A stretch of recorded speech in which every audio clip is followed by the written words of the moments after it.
Hey, how's it going? Welcome high upstairs to Collinsville, Illinois, the home of 8 live races. We have 5 scratches, all in different races. So the big field size of 80 entered just a week ago has stayed intact. Yeah. So we'll get to that in just a little bit. And Pete has all the handicapping for you. And I'll chime in every now and then and call the races. My name's Keith. How are you? Welcome to a beautiful day in southern Illinois. Right now, it's time to please rise, take off those hats for the playing of our national anthem.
Day number 33 of our summertime meet, or fall meeting, into the fall, whatever. Track is fast. We're going to be right around 87, 88 degrees, plus the feels like temperature and stuff like that. Should be a nice day for the two-legged and four-legged athletes out on the track, and all of the horsemen, horsewomen, and the gate crew. Let's get to the scratches. If you've been hiding under a rock and haven't seen a TV here, shame on you. Here are your scratches, just 5 in different races. In race 1, scratch out the 5, Twirling Ridge, which is probably one of the larger favorites of this day. Also, in race number 2, another favorite, Verrazano First, number 4, has been scratched. In the third race, number 4, Moonrise Drive, is scratched. In the 4th race, Vladimir Z has been scratched. And in the 8th and last, scratch out number 12, Swaggy George. Just a couple of minor overweights for you. In the first race, the number 6 horse is 1 pound overweight. And in the 4th race, number 5 is 1 pound overweight. Peter, going to be a tough card to handicap. What say you in what could be a very screwy race number 1? I got to tell you, my friend, it has been one of those kind of last days. I agree with you. It's not been easy. We think like in the beginning of the card, we're doing well, and then the whole thing goes apart. Why? Bigger fields. Horses coming from out of Fairmount Park kind of changes things up a bit, but we're learning and it's going to hopefully pay off well. We've been paying off well. You saw that last pick 3. I believe it was something like $460 plus for a $1 wager in the final pick 3 of the afternoon. So the money is there. We just have to figure out a way to get it going. Looking at it right now, I think it's going to be a very, very interesting day. But I agree with you. It could get very screwy. Welcome, everybody. We've got ourselves an interesting day here. Do want to let you know on this 8-race card, good sized fields, and that's what the players want. For those of you who are watching over on YouTube, we like to welcome you also. Do want to let you know that it is August. You know what that means? We are now getting close to St. Louis Derby Day. That will be on August 29th. It is going to be tremendous. Last year, if you don't remember, it was quite a day of racing, and of course, Juddmonte Farms came in to give a little legitimacy to our little racetrack, and they got the victory there for trainer, I believe it was Brad Cox. So we'll see how good the field comes up today. I have a feeling it's going to be a very good field. at the end of the month. But let's get right to the business at hand. Our groom of the week, which you'll be hearing about in the early portion of the card, is Saul Diego. He comes from the Scotty Becker barn. He does an amazing job, and he is being acknowledged as our groom of the week. Way to go, Saul. As far as the riders and trainers are concerned, Alexander Bendesu, he got a win finally. So he is still 10 in front of Ademir Santos, who's been picking him up in bunches. He's closing the gap.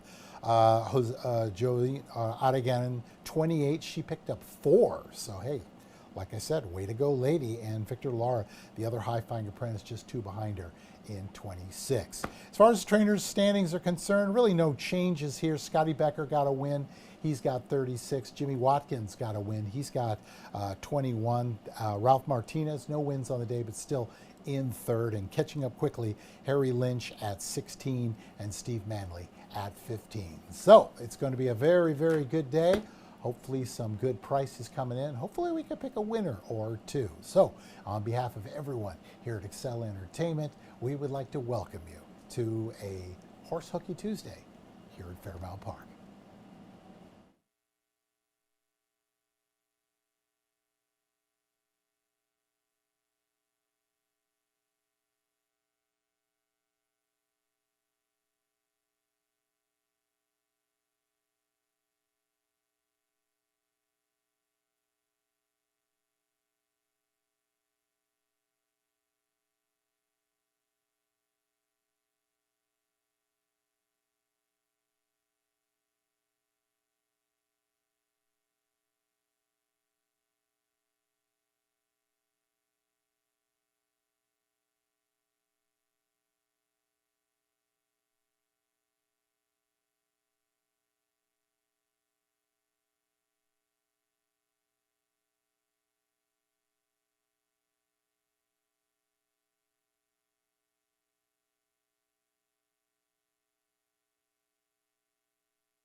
16 minutes to post for race number one. Welcome everybody to this Horse Hooky Tuesday as we're getting ready for a good day of racing here at Fairmount Park. Starting things off with the 6 furlongs, maiden claiming 5,000. These are 3-year-olds and upward.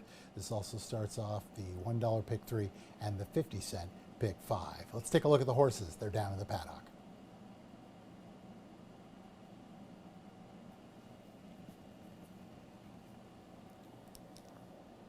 "15 minutes to post for the opener. Horse right in front of us there, that is the 8-horse Major League. I like this horse on top, 4-year-old son of Vercoma, who was absolutely bred for the distance, but is an 0 for 6. Been knocking on the door, though, 2 seconds and a third.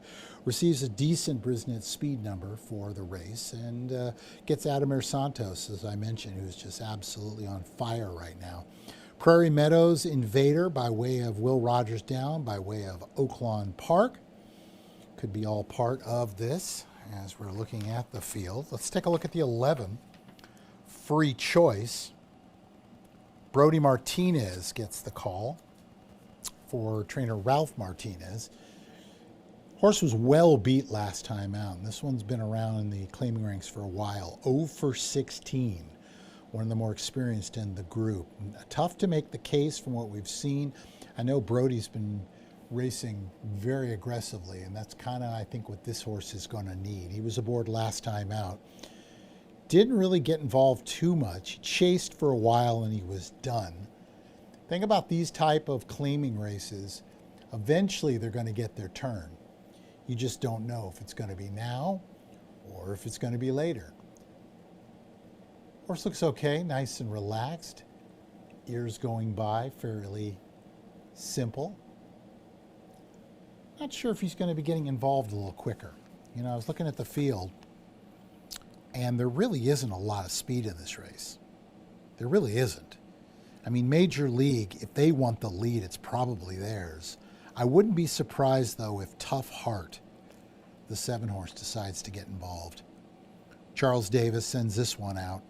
8% and 0 for 8 at the distance, but has shown that he hasn't embarrassed himself here at Fairmount when he's decided to go on the lead, and this might be one of those situations where he's going to do it. The 1-horse right there is Last Call Gino. Good luck to my friends Terry Lovinger and John Maroney. This is a Love Acres homebred, 3-year-old son of Stave Thirsty.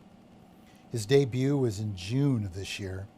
He showed nothing for maiden claiming 12.5. State bred. And that was a program they haven't really been showing too much of over in Southern California. So that's about as low as you get to go in Southern California, and he had absolutely nothing to show for it. So they brought him out here. Second best, the winner absolutely freaked in the race, going maiden 5. So this could be a horse that if you're looking for one and get a little bit of play here, 20 to 1 in the morning line, 6 to 1 currently, and gets the high hands of Johannes Adengeren. I'm not sure the horse has the speed to want to compete from the rails, so it'll be interesting to see if this horse gets dirt in its face, what it's going to do. Steve Manley, what can I tell you? It's a very good horseman, and good luck to them. But this is not an easy race. Not an easy race at all. He looks very relaxed. The blinkers, not new. They used them last time out. And we shall see how it plays out. Steve making some overgirth adjustments. Looks okay. Looks okay. All right, so as far as the pick 5 is concerned, 8-11-1 is how I see it, but I'm only using 2 in the race, Major League and Free Choice. I think these are the horses that make the most sense in the field. Major League, 0 for 11, looking to make it in a dozen. Horses getting ready to come out onto the track to kick off the 50-cent pick 5. Good luck.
In race number 1, scratch out the 5, Twirling Ridge. Number 6 is ridden 1 pound over the listed weight.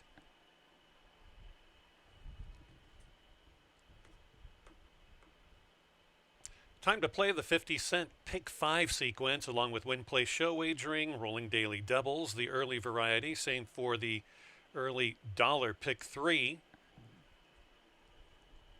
You have trifecta, superfecta.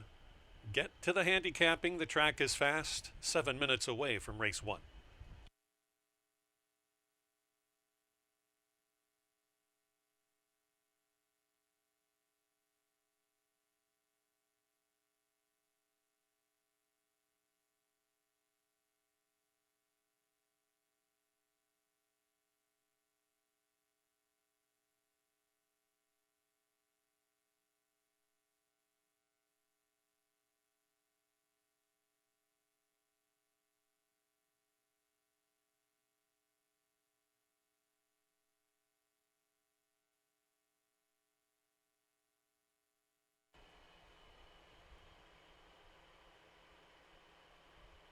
This is day 33 of our meeting this year. Favorites are winning 40.7% of the time, 101 out of 248.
Three minutes.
1 minute.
Field of 11 headed towards the gate.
A very loud loud crowd, he said, this past Saturday. People still filing in for this Tuesday, loading on in for race 1, last called Gino and Tough Heart. Heavily backed Major League. Don't get used to saying that next year. All kinds of trouble.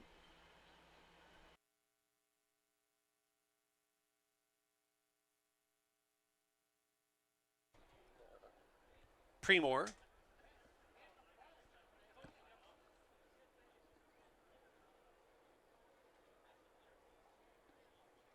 Incorporated.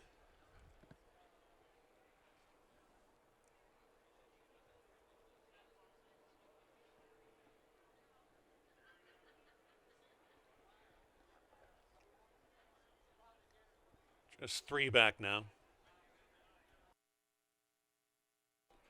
Maya's Warrior, the filly, already in the outside post. Waiting on Wildwood Attack and Free Choice.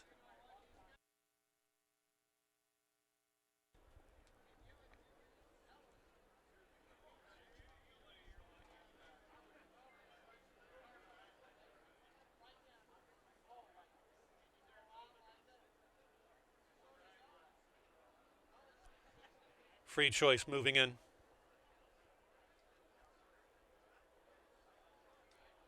Riders off the 4, kick the ATM.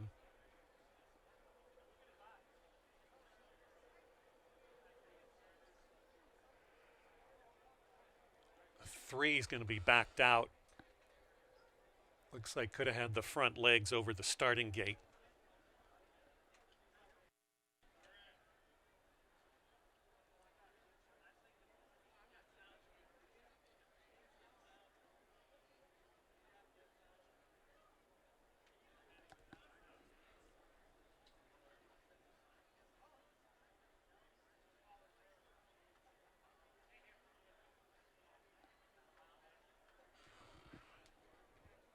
Trying to get a look at the 3 right behind the tractor of the gate, though.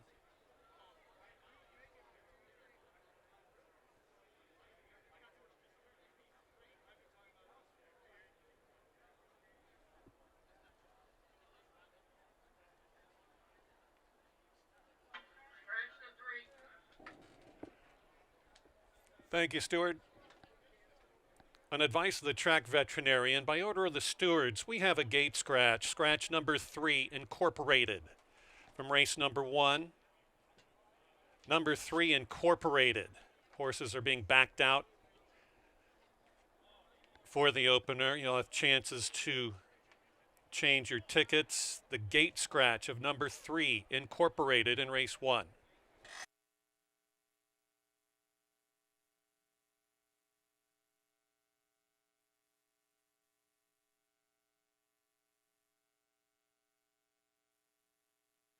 And there will be at least a 2-minute delay.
Riders are backed up. They will have round 2 of loading minus the 3 incorporated coming up. So final wagers.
Loading in with now a field of 10 for race 1. Thanks for your patience.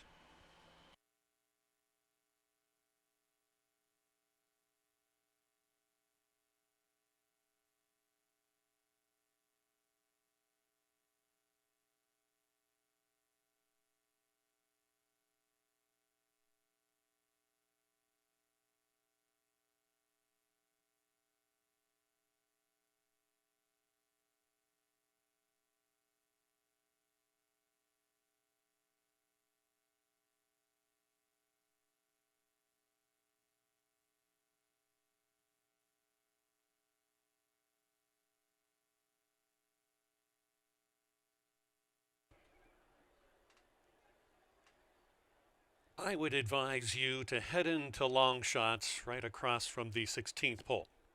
Nice and cool in there. Plenty to eat and drink. Come on out and watch the live races. I'll try to keep you informed when they're headed to the gate, so on and so forth. Wildwood Attack is in.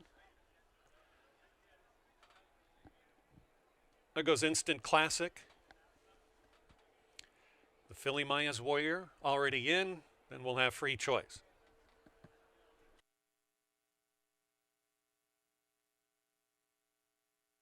And now the 4 is acted up. The jockey just went out the back, so we'll see if Javor Simpson is all right.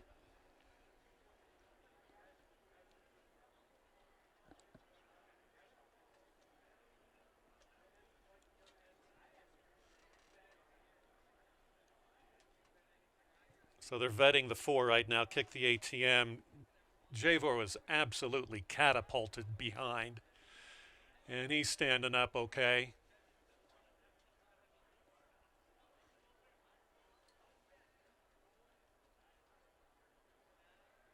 Horse is back into stall 4. What is now Free Choice moving in. Javor getting tied back on.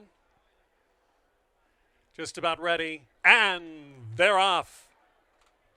Tough beginning for Instant Classic out the back. Good start for Free Choice out to a length and a half. All kinds of trouble at lofty odds is now up playing towards the front. Back is Maya's Warrior after a good beginning. On the inside moving through is Major League running 4th and has the eyes set up front. Back in 5th is Tough Heart in a crowded spot. Last Call Gino is 6th. Then well back we have the late breaking Instant Classic. Premore is just passed by that one. And way back there, 10 lengths off the front, is Wildwood Attack, and even farther back to kick the ATM. On the front, it's Free Choice. Free Choice and Brody Martinez, looking for his 5th career win, is out by 4. It's Free Choice. On the outside moving in, the filly Maya's Warrior and Instant Classic are fanning themselves out. Nothing coming after Free Choice yet. All kinds of trouble is gaining.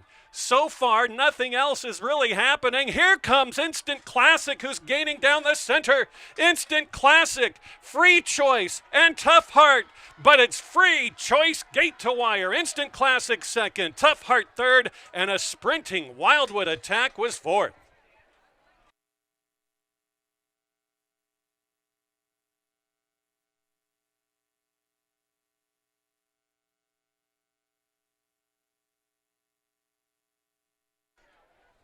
Four to 1, Free Choice.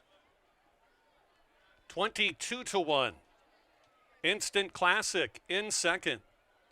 Tough Heart, number 7, 5 to 1, and a closing kick by Wildwood Attack on the board at 12 to 1.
Eleven, 10, 7, 6.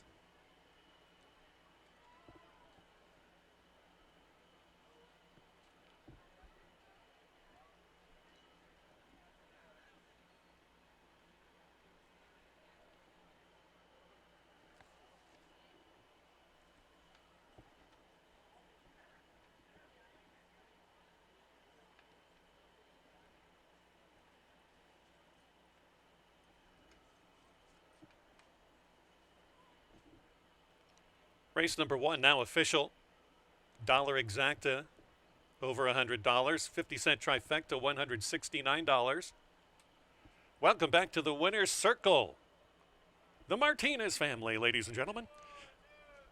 Number 11, Free Choice, owned by Michael Kisner, trained by Ralph Martinez, ridden to victory, his 5th ever career win for apprentice rider Brody Martinez. Free Choice is a 3-year-old full-on intact colt by Free Drop Billy out of the More Than Ready mare. Rubelite, bred in Kentucky by Luis and Georgiana Seglin Trust. The winning time for Free Choice, track fast 1:13 and 4. minute 13.82. Paid 10.25, 83.60. Instant Classic 18.40, 11.40. Tough Heart $3.80. That's Superfecta 10 cents, $233 and a nickel. Exacta 78.80. Trifecta $169.25. The 3 and 5 were scratched. 3 from the gate. 5 before post time.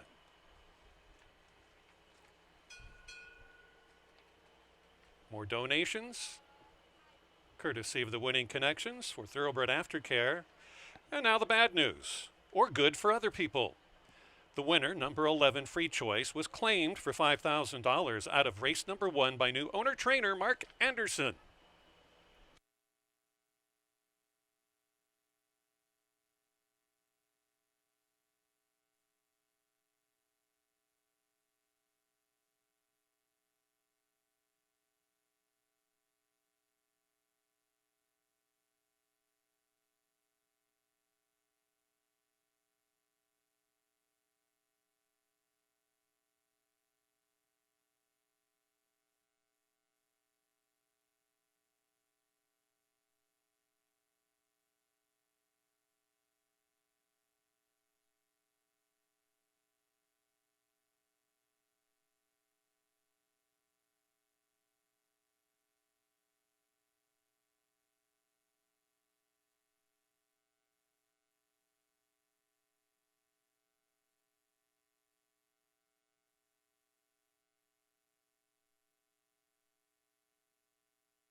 Welcome back, everybody. 14 minutes to post for our first two turner of the afternoon, mile and 70 yards the distance.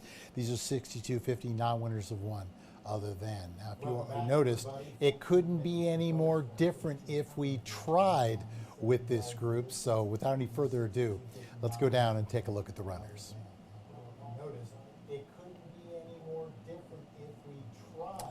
As far as the field is concerned, it's one of those type of races that I originally went 4 or 5 deep, hoping to get away from it, and it just didn't play.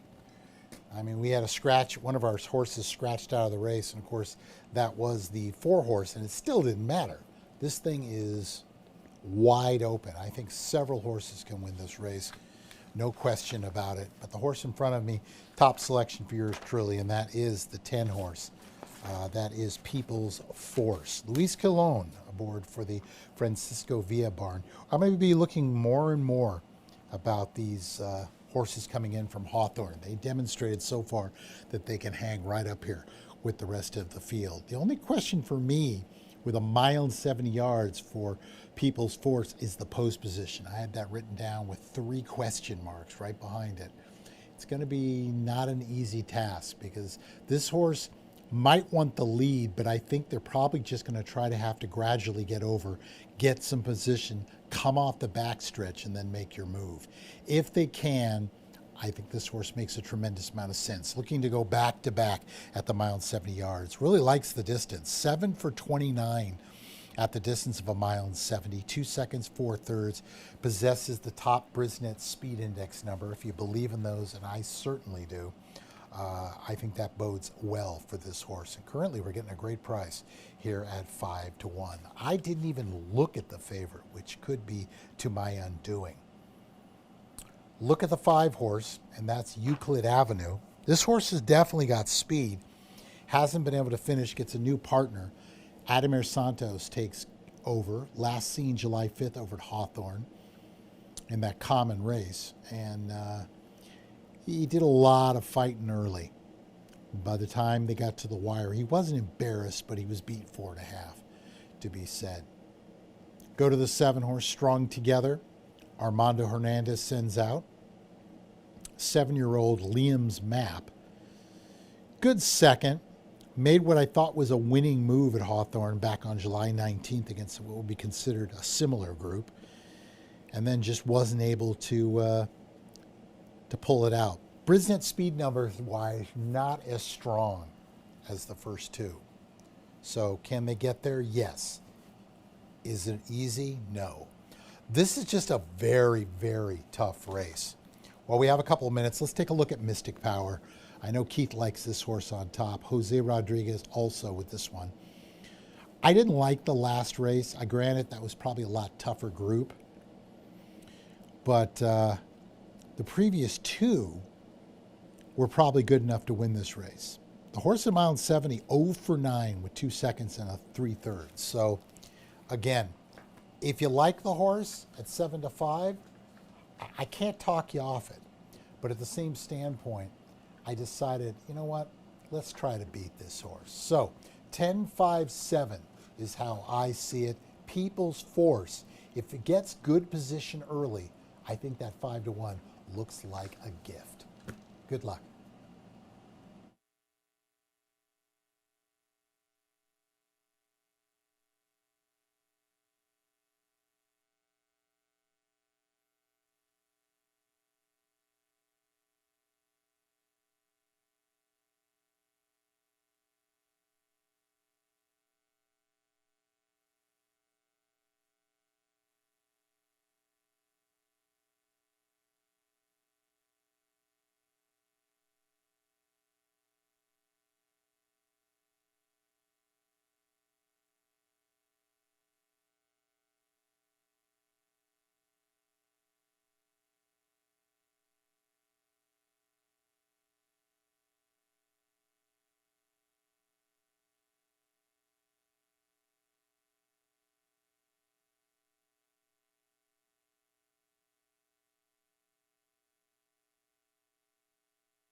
Non-winners of a race yet this year. They go a mile 70 yards in race 2, claiming price $6,250. The purse is $12,500 plus a field size bonus whenever there's 8 or more in the saddling paddock. Scratch number 4, Verrazano first. After race 2, we'll have the Groom of the Week celebration in the winner's circle. They'll be getting a nice check courtesy of the HBPA. Second race comes up in 5 minutes and features the early edition of the Dollar Pick 4.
Coming up later in today's card, race number 6, we go a mile and a quarter distance.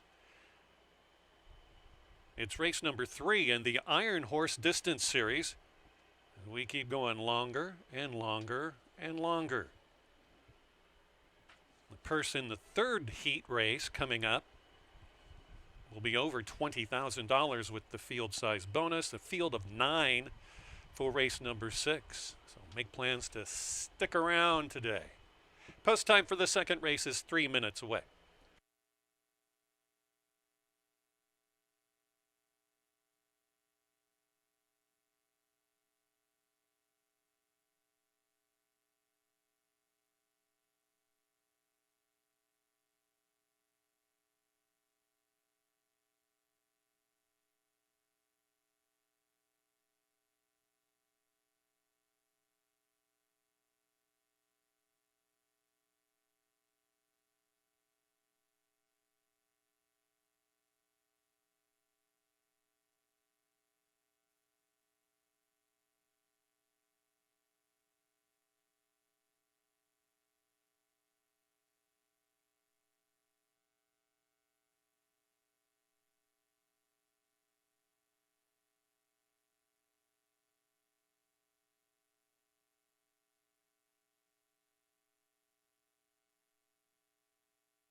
Little more than 1 minute for all wagers in race 2.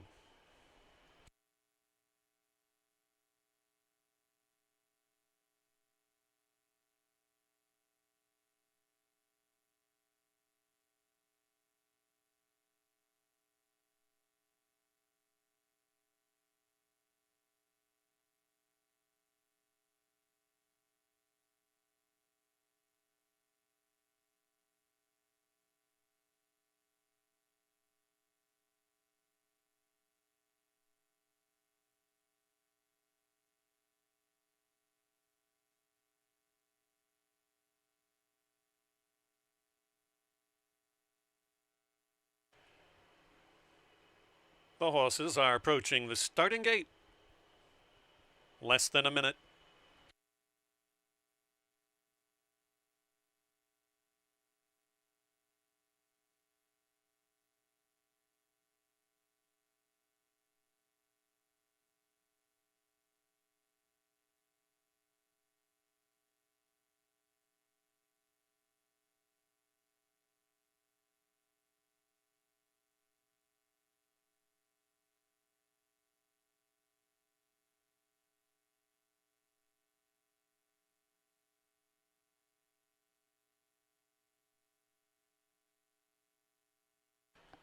Loading in first was number 3, Paint by Letters, on the board at 8-1.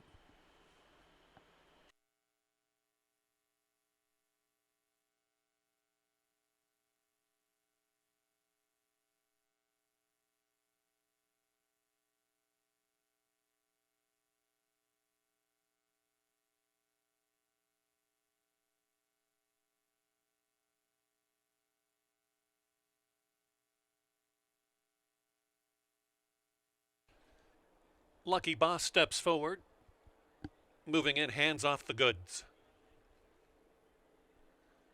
Stronger Together.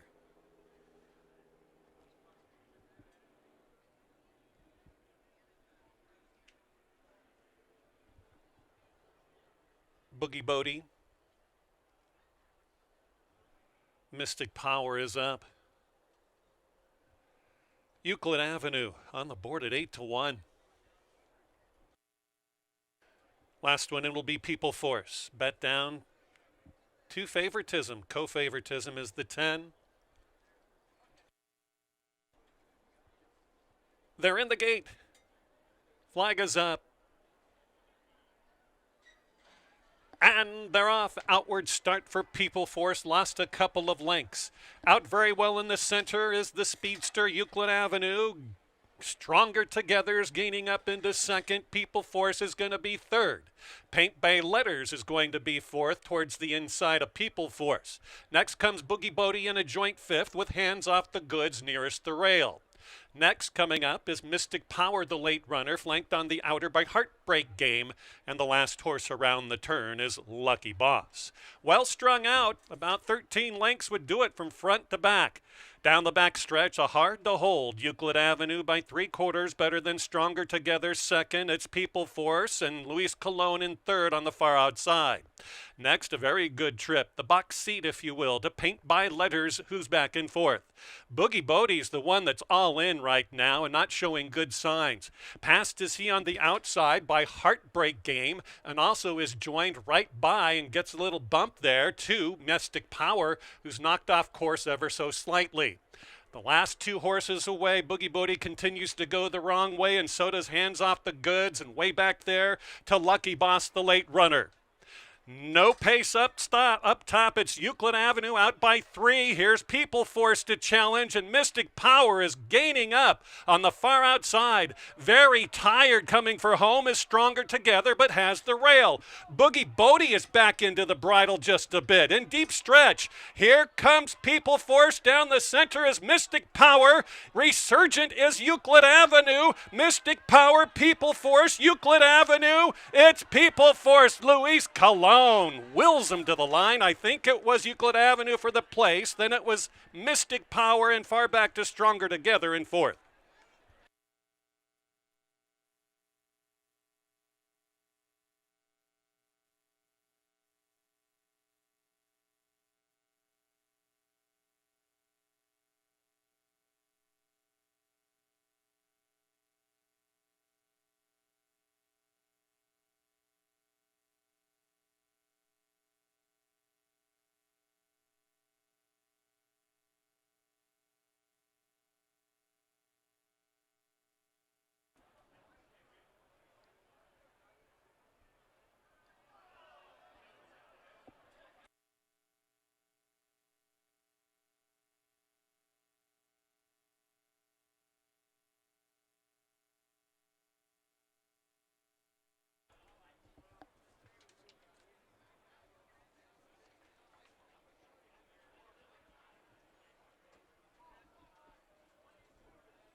10, 5, 2, and 7 for race 2.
Entering the winner's circle, number 10, People Force and jockey Luis Colon. Owned by Excitable Orantes, trained by Francisco Villa. People Force is a 6-year-old gelded son of Air Force Blue out of the Any Given Saturday mare. Costella, bred in Kentucky by John O'Mara. The winning time, 1.70 miles in 1:45 and 1/5 of a second, 1:45.21. Exacta $33.80, trifecta $54.85. The opening daily double 11 with 10, $32.90. 10-cent superfecta for the second race, $48.14. The 4 was scratched from race 2. In the third race, we go the mile distance for $5,000 claimers, non-winners of 3. Scratch number 4, Moonrise Drive. Field of 8 coming up in the third race in 19 minutes. And into the winner's circle we go again. Ms. Brown and Company presenting our groom of the week from the Scott Becker barn, Mr. Sal Diego. Thank you for all you do, the hardest workers in show business and horse racing, the grooms of the week.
14 minutes to post for race number 3, third leg of our early pick 5, and so far so good. Welcome back, everyone, especially those of you watching on YouTube. Glad you could be with us here for our Horse Hooky Tuesday. It's an interesting race. Before we get into that, though, let's talk about what we just saw in the last race. Nice win by the 10 horse in the race, and that's People Force. I knew that post position was not going to be a great one, and of course Cologne did not get out of the gate so quickly. But a veteran rider like him, he didn't panic. He got over, he waited till he had his chance, he merged over, and he made a very strong ride. Good way to get off our first 2 legs. Looks like we've beaten the favorite in both early legs, so let's see if we can keep the momentum going. This is also a mile, 5,000 non-winners of 3 lifetime. They're already down the paddock. Let's take a look.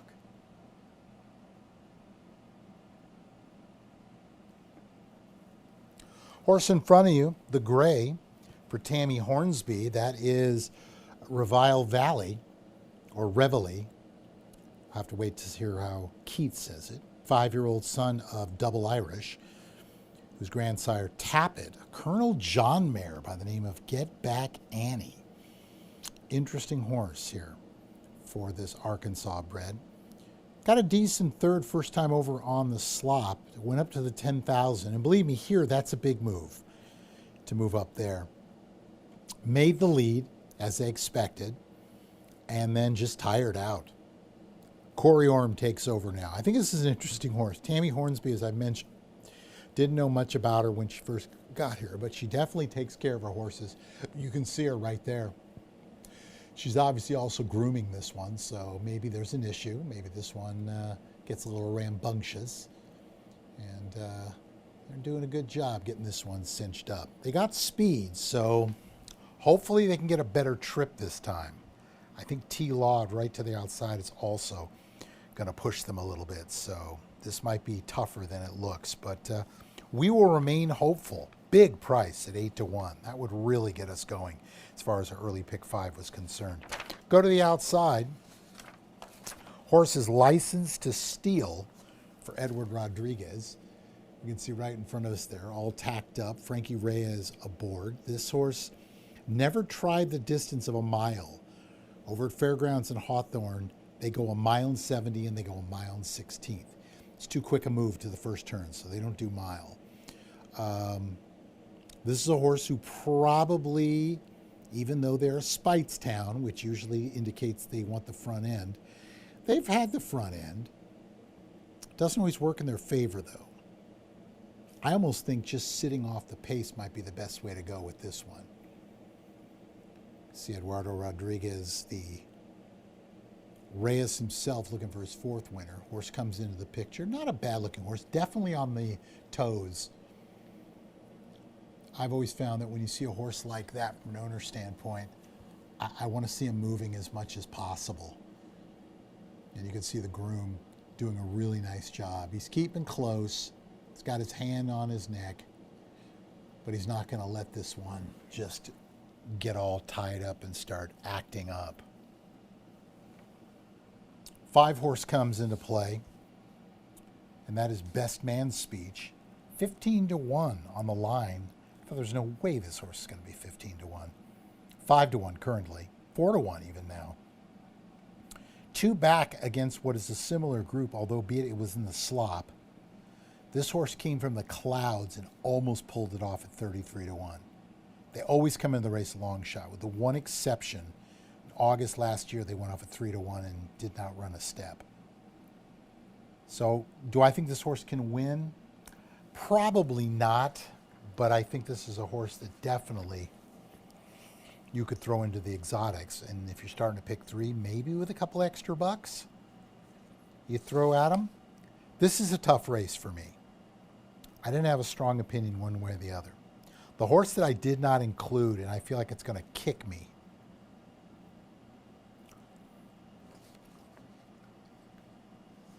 would have been the 7 horse, Grandson Sam. I know he hasn't shown much, but he's been running against much tougher. If you go over to Will Rogers and you put him in a similar situation, this horse is a lot more competitive. 2 for 22 at the distance. I don't think it's that big of a deal, but as you can see, Mr. Keith has put this horse on top. And I totally get where he's going with this. I just decided I liked a couple other ones better. And again, is the one Reveille Valley, am I taking a big swing? Yeah, I am. But I decided now with these bigger fields, you kind of almost have to. But these exotics, if you can spread, if you can have a little bit of an opinion in a couple of races, it might do you well. 9 minutes to post for race number 3. This is the tough one. This is the one that if we can get by this one, I like our chances. But that's why they run the races. 195 is how I see it. Using 2 in the race, I got the one Reveille Valley, hopefully wire to wire. It's a swing, but if you don't take a big swing, how are you going to hit a home run? Horse is about to come out on the track. Good luck. In our previous race, race number 2, horse had finished in third place. Number 2, Mystic Power, was claimed for $6,250 by new owner Merritt Hudson. New trainer will be Steve Manley.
In race number 3, we go the 2-turn mile. $5,000 the claiming price. 3-year-olds and upwards. Non-winners of 3 in their racing career. Scratch number 4, Moonrise Drive. Wagering menu, rolling daily doubles, rolling pick threes, exactas, trifectas, superfectas. Win, place, show, wagering. Post time in 7 minutes.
2 minutes.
One minute.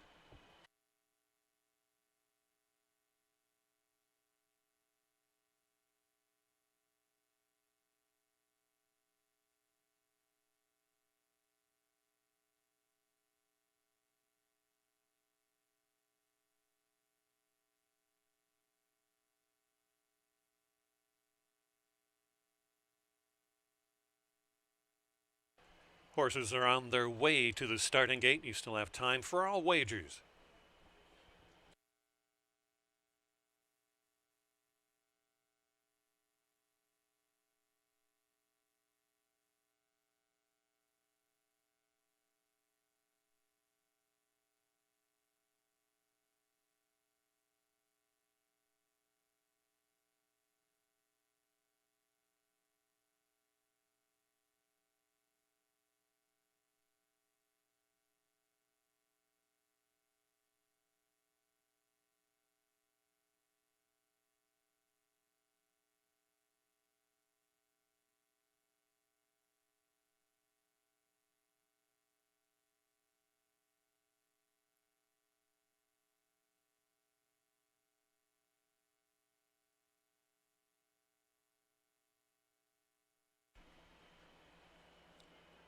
First one in, trying to be number 5, Best Man Speech.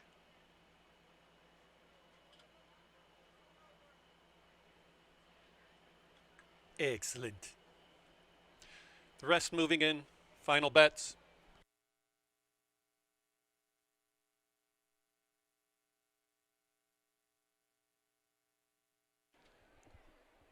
Reveille Valley moves in.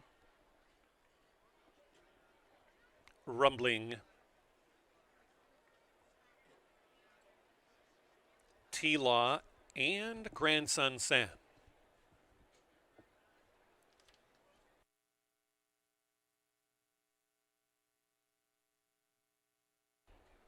Bad Obsession.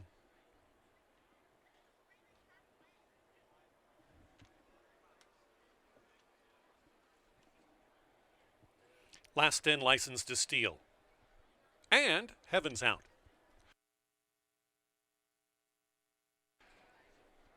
They're in the gate. The flag is up. And they're off. Bit of a bump inside to Reveille Valley. Got loose nonetheless and is quarter-horsed away into the opening turn with License to Steal. Right between those two is T-Law getting a bit bounced around. Coming down through the inside, Heaven's Hound finding a good journey so far and will be 4th best around the turn. Next, farther back, All Alone is rumbling down the outside. Next, coming up is Bad Obsession. Bad Obsession on the outside has Best Man Speech. And toiling far back is Grandson Sam. On the leadership, Reveille Valley and License to Steal out together in synchronization. Moving on up is Heaven's Hound, a bit headstrong and wants to sprint now, but is in 3rd. Next comes T-Law in 4th. Loping down the backstretch is Rumbling, who's just gaining up. So is Bad Obsession, who's about 5 lengths tardy. Ask for More is Best Man Speech, trying to get loose of the rest and has clear sailing, but on the periphery. Next comes grandson Sam, who's into the bridle now, and that is it. On the front, it's License to Steal past the quarter pole. Out by 2 lengths from Rumbling, who's now taken over second from Heaven's Hound in third. Reveille Valley fights the opening rail in fourth. Down the center of the course comes both Betsman Speech and grandson Sam. 3 of them on the lead, License to Steal. Taking over is Rumbling. Grandson Sam belatedly, still on the rail, Heaven's Hound, but it's Rumbling to score over License to Steal. Heaven's Hound was third, and then grandson Sam.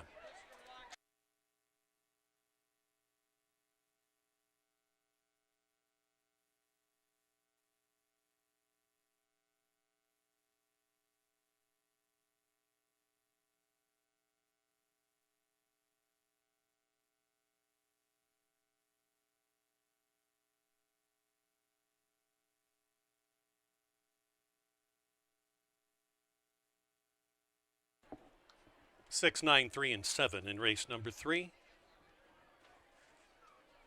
7-2 over 3-1, over 11-1, over 9-2.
Race 3 now official.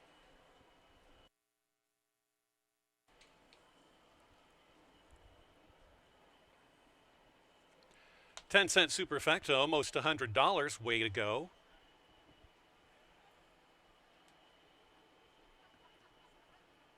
Opening pick 3, $141.40. Into the winner's circle steps Rumbling, a jockey Alexander Bendezu. Owned and trained by Max Quinones. Is an Illinois bred by S.D. Briley LP. Rumbling, 4-year-old gelded son of Get Stormy out of the Kodiak Cowboy mare, Lil Rum Tum.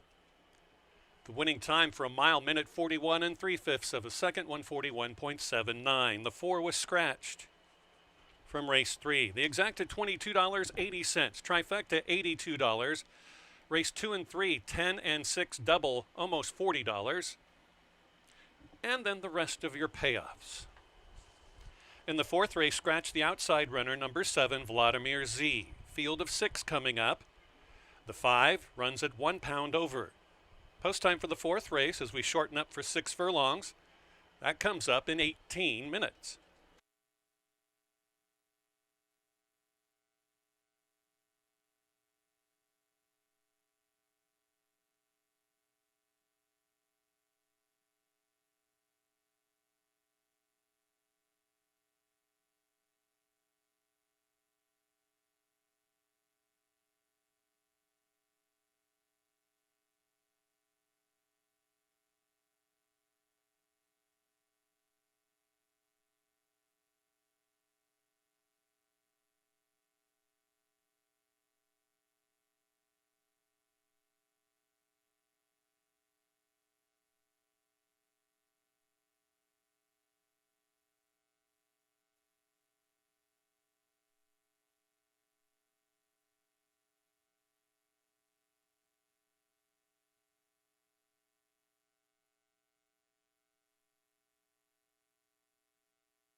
14 minutes to post. Race number 4 coming up here from Horse Hooky Tuesday at 6 furlongs. These are state bred, optional claiming 20,000 non-winners of 4 lifetime with a $40,000 $500 purse. I'm telling you, man, if you got yourself some Illinois breds, you're going to bring them right here to Fairmount Park. It's an interesting race. Going back to the third race, I told you we were taking a big swing, and unfortunately, we came up second best. But for those who are still aboard for the Max Quinones trained winner, hey, congratulations. You're setting yourself up for a really nice early pick 5. This race coming up, another $1 pick 3 being offered, a field of 6 now with the scratch of the sudden Vladimir Z, which I definitely thought was a player in the race. Betting right now is telling you anybody can win this one. Keith Nelson mentioned earlier, today is a bit of a head scratcher, but let's see if we can get there. Horses down in the paddock. Let's take a look.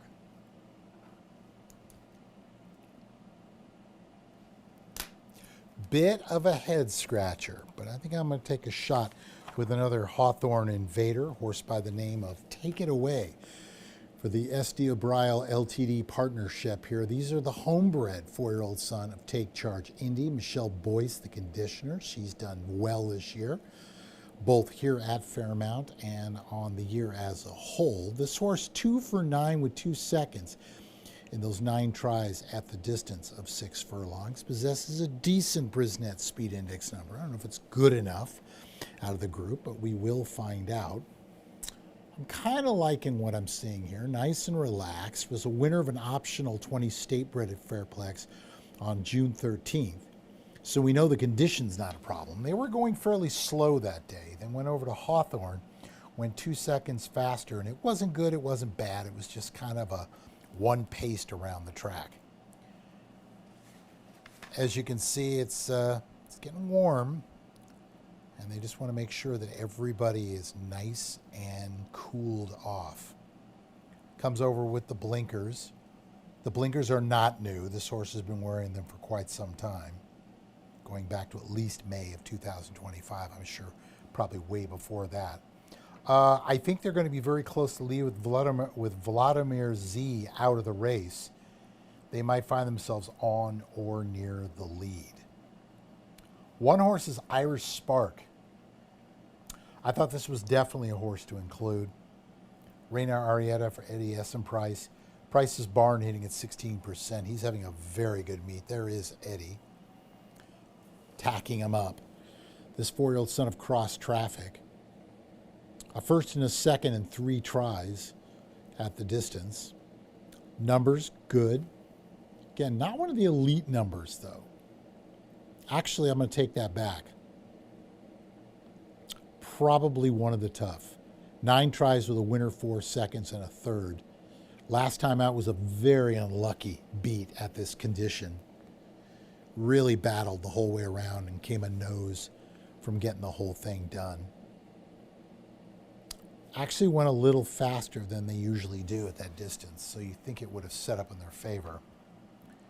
It's not a horse I would say is a front runner, although they did it. They broke the maiden back in September of last year.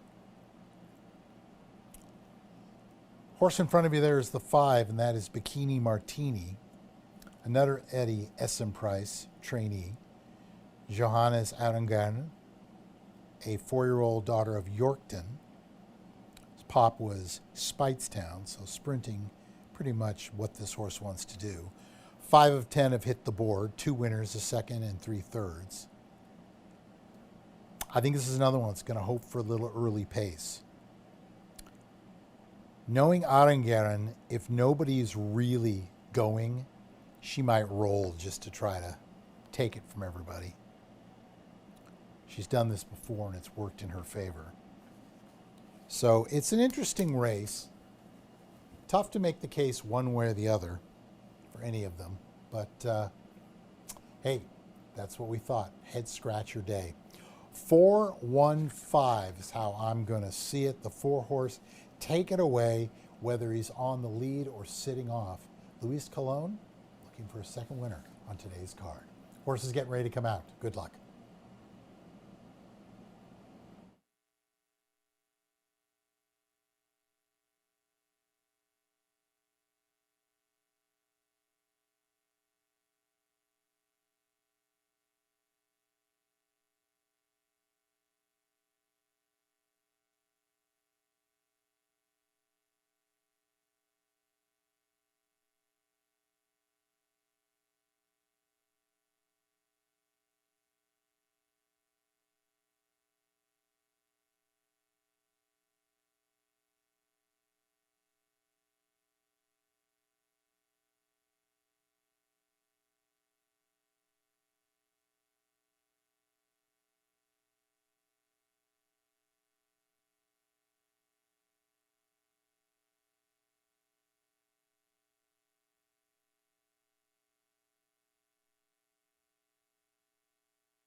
Breaking off from the post parade is number 6, Adios Kid and Alex Bendezu. These are $20,000 allowance optional claiming. Illinois bred or foaled, 3-year-olds and up. Non winners of 4 or in for the $20,000 claiming price. Field of 6, scratch out number 7, Vladimir Z. The purse, $40,500. In the 4th race, you have rolling daily doubles. You have exacta, trifecta, 10-cent superfecta, and another dollar rolling pick 3 gets started in 6 minutes.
This is your 2-minute warning for race number 4, 2 minutes.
The field is headed towards the starting gate.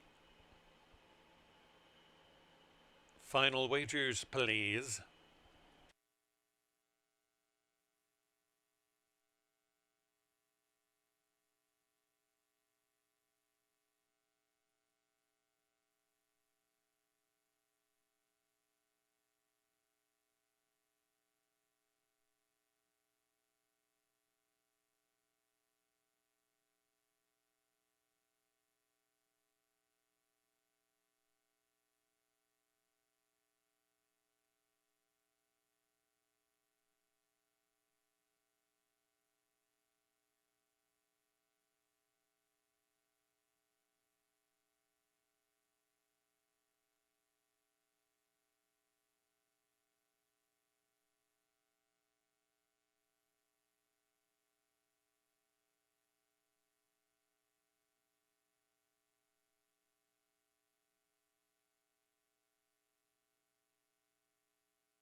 Six Illini bred or foaled thoroughbreds.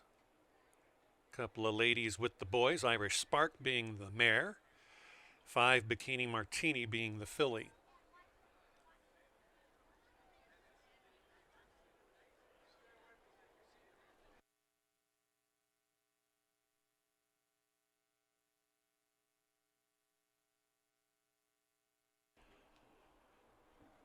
Look like Grey Hop and Adios Kid, last two.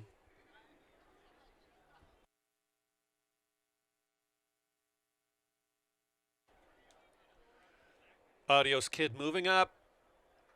They're in the gate, flag is up. And they're off, hopping upwards at the start. Giving up hope is Adios Kid last. It's Take It Away, Bikini Martini, and Grey Hop to vie for the top 3 positions early. On the way, Jimmy has secured the rail spot, if brave enough, as 4 of them line up. Back we have Irish Spark, and then the trailer is Adios Kid. Speed duel has ensued. We have Bikini Martini and On the Way Jimmy now head and head. Right between is Take It Away in a tough spot. Backing out after a little bit of traffic is Grey Hop, who lost 2 spots to Irish Spark, and now out of last. It's Adios Kid around the turn. Past the 550 they go. Now we're down to 3 on the front. It's Bikini Martini, the filly, out by half a length from Take It Away, who's hard ridden. Here's Adios Kid. Who cares about a bad start? Down the center of the course, looks pretty good. On the inside, On the Way Jimmy is faltering. It's Bikini Martini. Adios Kid first and second, fighting back in deep stretch. Take It Away. Bikini Martini, Take It Away. Bikini Martini got headed by Take It Away at the wire. Bikini Martini was second.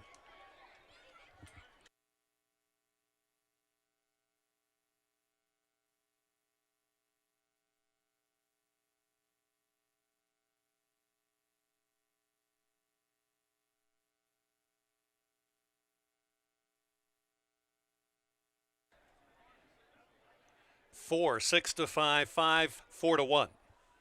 4, 5, 6, and 3.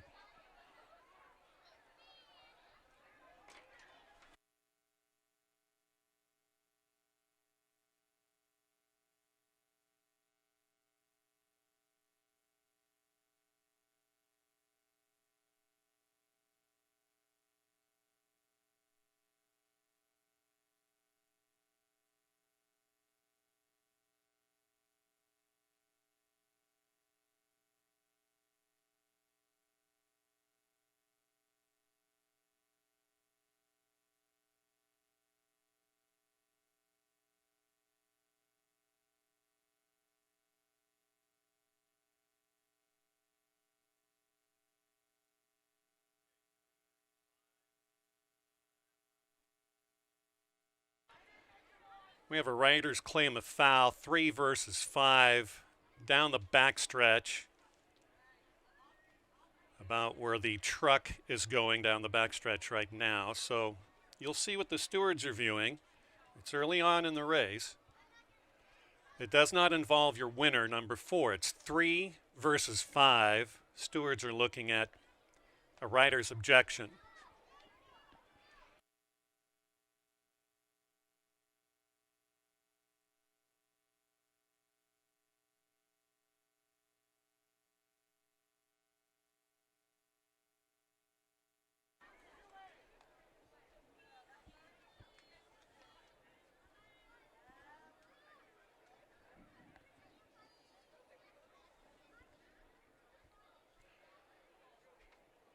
Entering the winner's enclosure, winner of today's fourth race, number 4, Take It Away, and a riding double for Junkie, Luis Colon. Owned by S.D. Briley Limited Partnership, Michelle Boyce is the trainer. Take It Away is a 4-year-old gelded son of Take Charge Indy, and of the Champali mare, B-Way. Bred in Illinois by its winning ownership. Congratulations. The winning time, 1:12 and 1/5 of a second. We're under objection, not involving your winner. 3 versus 5. Rider's objection.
While the stewards are still coming to their ruling, I'll tell you about the 5th race. It starts the late dollar pick 4. No changes to race number 5. No changes to race number 6. No changes to the 7th. And in our last race, scratch out number 12, Swaggy George. That'll be starting here in the next 20 minutes for the upcoming 5th race. Still under rider, that is jockey objection. 3 versus 5 just after the half-mile pole.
We're still under stewards looking at the video.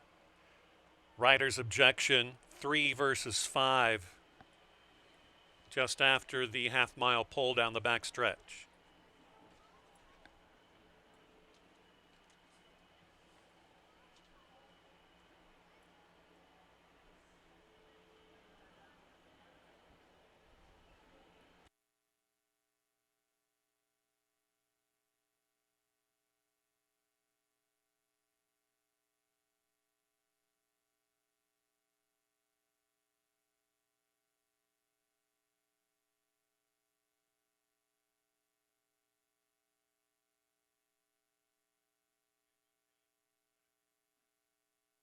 Ladies and gentlemen, your attention, please.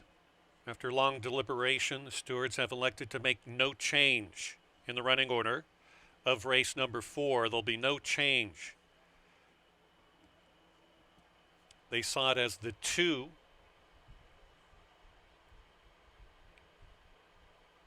causing the 3 to back out of that field of 4 scrum in the line by the half-mile pull. So they'll leave it at 4, 5, 6, and 3.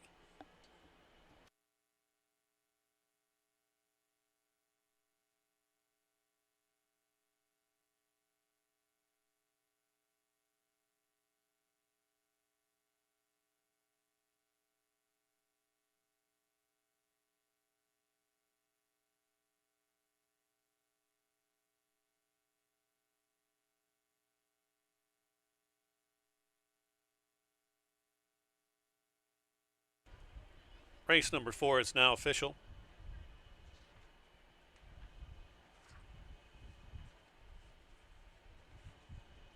Exacta $8.50, trifecta $31.60. Race 3 and 4 double, 6 with 4 $11.80, 10-cent superfecta $13.90. Pick 3 almost $90 for races 2, 3, and 4. Fifth race coming up next. We sprint 5 1/2 furlongs with a field of 9 fillies and mares.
17 minutes to post race number 4, or actually race number 5 to kick off the late pick 4 for our Tuesday ride. Of course, that fourth race, that was a toughie down the stretch, but Luis Colon getting the job done. That's now 2 winners on the day for Colon. Glad to see he is now part of the riding colony.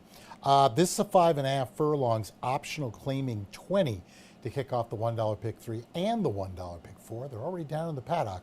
Let's take a closer look.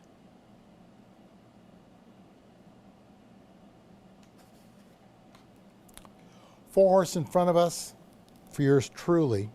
Keith and I are going to be a little different, but we're both trying to take a stand against the betting favorite.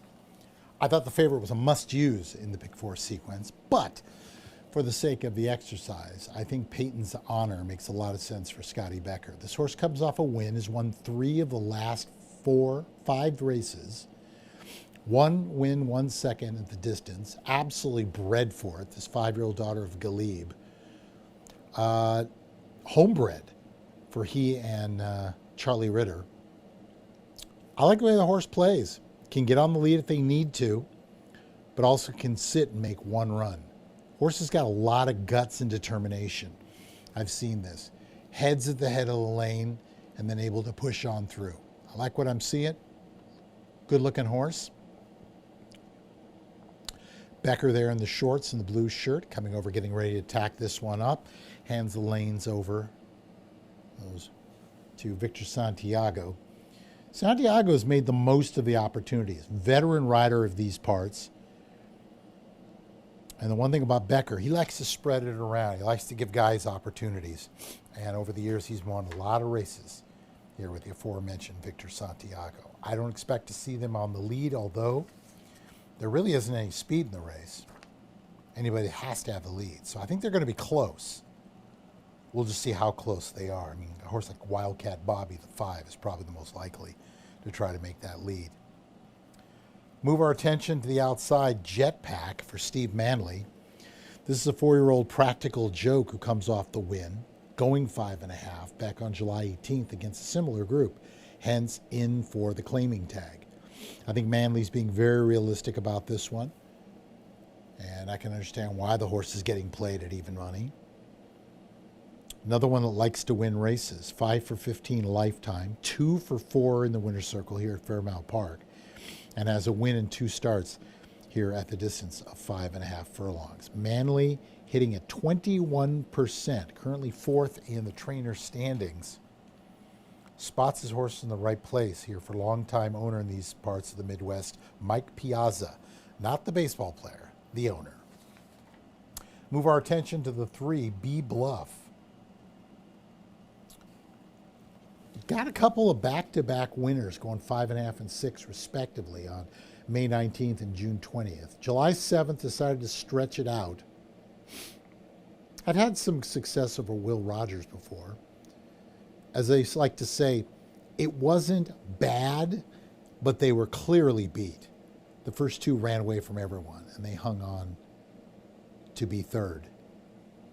Does have a winner, a 2nd and a 3rd at the distance. Brisnet's speed numbers, not the top, but makes for a very competitive race. Julio Felix gets the call on this 4-year-old daughter of Daredevil from the Congrats mare, the Vapors. Been racing at this level and has been doing well. So I thought this was definitely a horse you want to use. Little on the muscle here, as you can see. The groom doing a nice job trying to get this horse to settle down. You just don't want to lose it all in the ring. That's a lot of energy expelled that you really don't want to waste. 2 horse, Can 2, just sitting back, relaxing.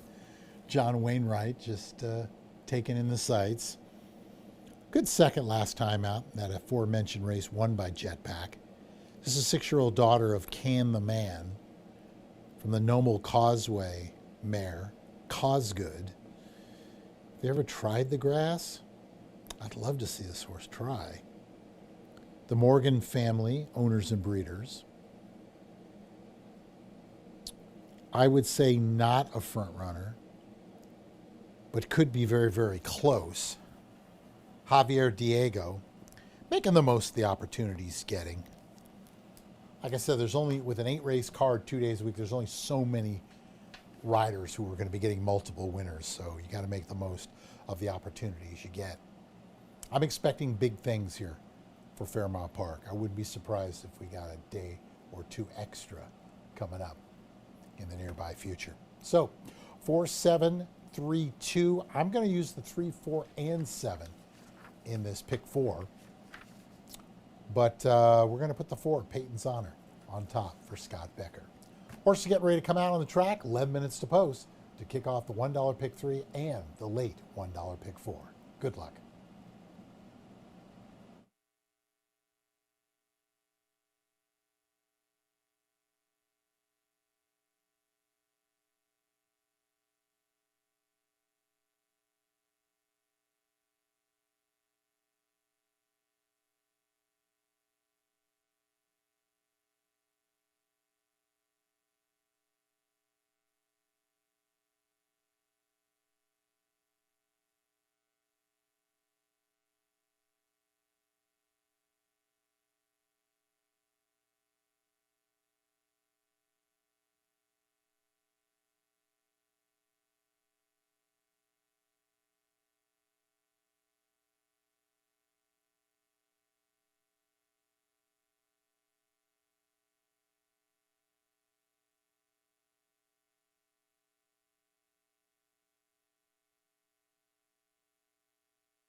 Race number 5 is upon us. It's a $20,000 filly and mare allowance optional claiming race. Non-winners of 2 races other than or in for the $20,000 claiming tag. Time to play. The late dollar pick 4. Post time for race number 5 is in 6 minutes. There are no changes to the 5th. 5 1/2 furlongs.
Four more races on this toasty Tuesday. Hope you can join us this coming Saturday. Looks like a little break on the weather. Maybe just about a little bit cooler than today. The first of 8 races on Saturday at 1:30 Central. Hope you can join us for that. Remember, our 6th race today, coming up after this one, is at the Kentucky Derby distance of the 1.25 miles at 10 furlongs. Well, you can stick around for that. Don't get to see that distance run but a few times throughout the country during each racing year. Part of our $20,000, soon to be $30,000 Iron Horse Distance Series. As we keep going longer distances throughout the meet for stayers, as they would say in Australia. Long distance types that don't have a lot of sprint speed.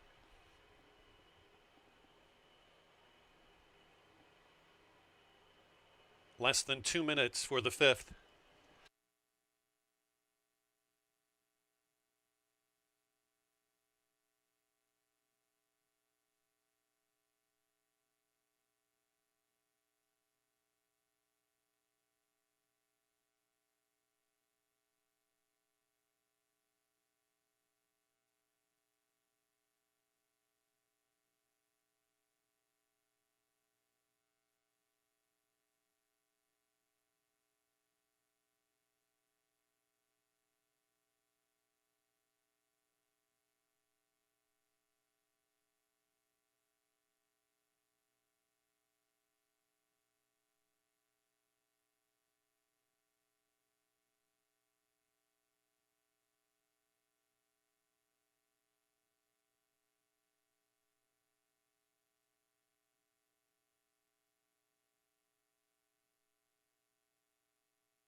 Fillies and mares are on slow approach to the starting gate. You still have about a minute for all closing bets.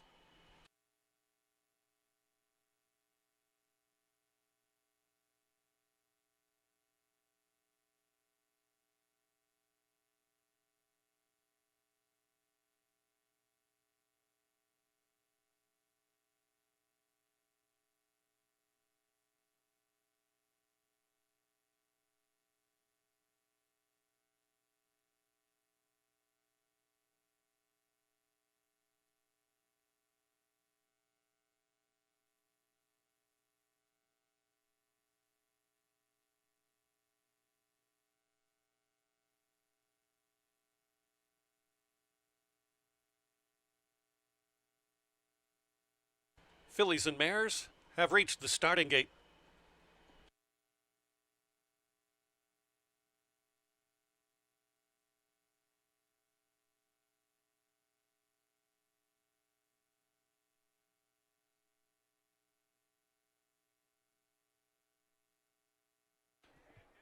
Wildcat Bobby already in stall 5. There goes Litmus Hat Trick along the rail. Next up, Can 2.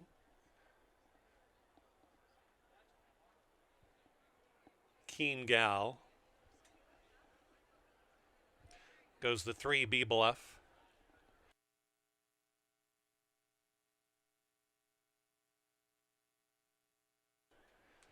Jetpack is the choice of the backers. That's right now 8-5. Secret Operation, Sally Surprise will be the last one.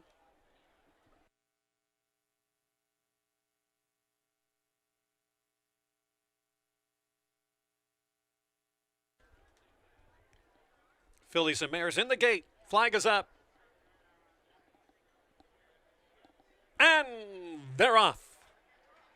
Impeded start for number 3, B Bluff. Got squashed away from the gate. There goes Litmus Hat Trick and Wildcat Bobby out first and second. In there also is Can 2, likes to close in, but as part of the speed, Peyton's Honor trying to get up as well. And on the far outside comes Jetpack. That's the front running quintet. They're out all together. A length separates the top 5. Backing out is Litmus Hat Trick and is passed by Keen Gal, who gains up. So does Sally Surprise from last, and circling up a secret position. And no bueno yet for B Bluff. On the front, past the 550, it's Jetpack, and there goes Keen Gal, and wider to Sally Surprise. Closing on in on those 3, a Secret Operation. Fourth, bowing out it seems, Jetpack still has the rail secured. Fighting back is Wildcat Bobby, but nowhere near. On the front, Sally Surprise has to get going. Keen Gal and fighting back, Jetpack. Jetpack at 2-1, a much the best winner. Wow, how good was she today? Jetpack scores. Good second, Sally Surprise, then Keen Gal, and from last was B Bluff to get fourth.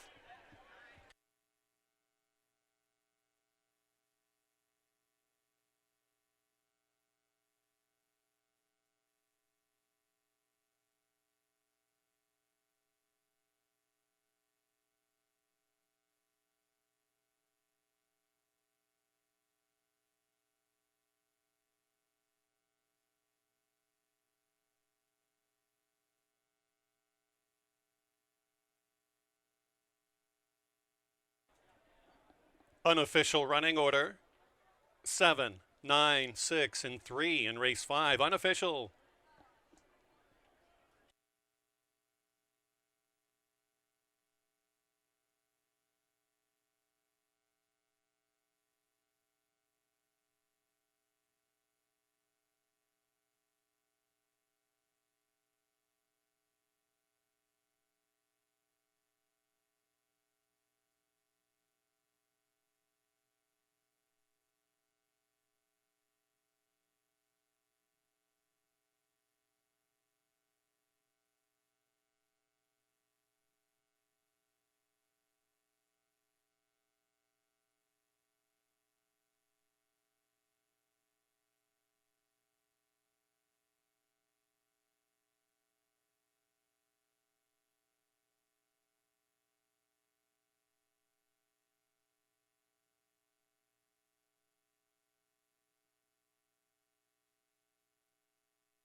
Into the winner's circle steps number 7, Jetpack.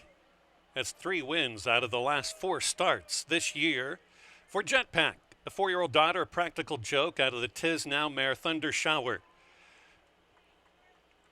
Owned by Mike Piazza, trained by Steve Manley, 4-year-old daughter of Practical Joke out of the Tis Now mare Thunder Shower, bred in Kentucky by Tom Durant, ridden to victory by Adamar Santos. The winning time was 104 and 3, a minute 4 and 73 100ths. The pick 5, 5 of 5, $532.35. The exacta 1840 trifecta on 50 cents, $53.30. Race 4 and 5 double, 4 with 7, $8.70. Pick 4, $129. Pick 3 for races 3, 4, and 5 gets you back $47.70. Again, the early pick 4, $129.90.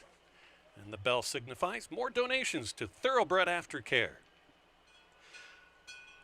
Again. And in race number 6, coming up, we go 1.25 miles, the 10 furlong distance, Iron Horse Distance Series number 3. A starter allowance for 3-year-olds and up that have started for a claiming price of $5,000 or less from 2024 to thus far in 2026. 3-year-olds and up. Post time coming up for the field of 9 is in 18 minutes.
Welcome back, everybody. 14 minutes to post, race number 6, especially our friends watching right now on YouTube.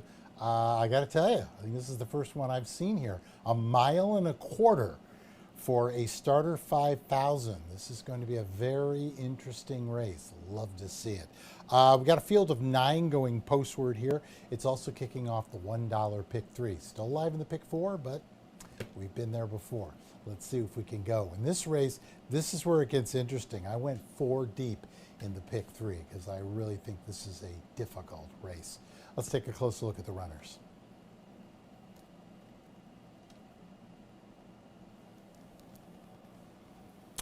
Horse in front of you coming down the pathway is our top selection for I think a lot of people, and that is the 5-horse McMoney. 3-1 on the line. Currently it's 7-5, so they're paying this one down. A 6-year-old gelded son of McCracken whose pop was Ghost Zapper. Ghost Zapper could do anything from 5.5 furlongs to 1.25 miles. In fact, took the Breeders' Cup Classic at Lone Star Park that particular year. I think that was 2004, if I'm correct. 2004, 2005, something like that. Victor Laura gets the call for Henry Lynch. This horse ran away with a victory going 1.16 miles here back on June 23rd. Tried 1.1 miles in the 14th. Kind of leveled off. The comment line was a good effort. It was good. It wasn't great. Came across a little one-paced for me, but I believe that might have been the first time they even tried 1.1 miles. So hopefully they got something out of it. They're coming back 3 weeks later. Good-looking horse. Just sitting there tentatively waiting their turn. Comes forward. There he is, getting a little hose off. Looks to be in a good spot. Move our attention over to the 6, and that's Running for Cash. Ralph Martinez sends out for the John Dance stable. Johannes Arengern gets the call. Kind of grinded out a good second place finish in that aforementioned 1.1 miles race on July 14th of this series. I think the horse makes a lot of sense. Should probably be sitting on or near the lead. The sire of the dam is Tisnow. Tisnow, just like Ghost Zapper, could run on anything. Distance was not a problem.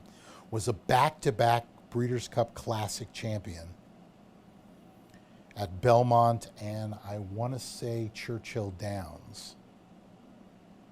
Could be in a good spot here. What I think is interesting, it says the distance.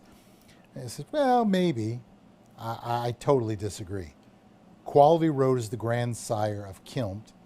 Tisnow the sire of Epic Lady. I think 1.25 miles is exactly what this horse wants to do.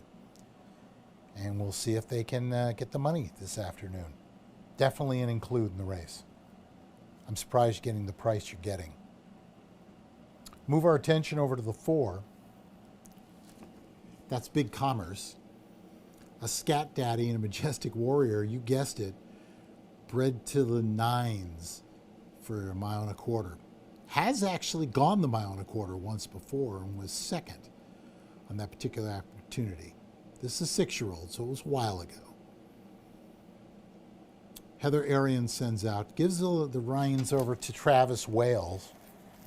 I wouldn't be surprised if this horse ends up, if nobody goes, on a nice, easy lead. A little bit on the muscle right now. Don't want to see that. I want to try to see if we can get that. I mean, you definitely want a horse on its toes.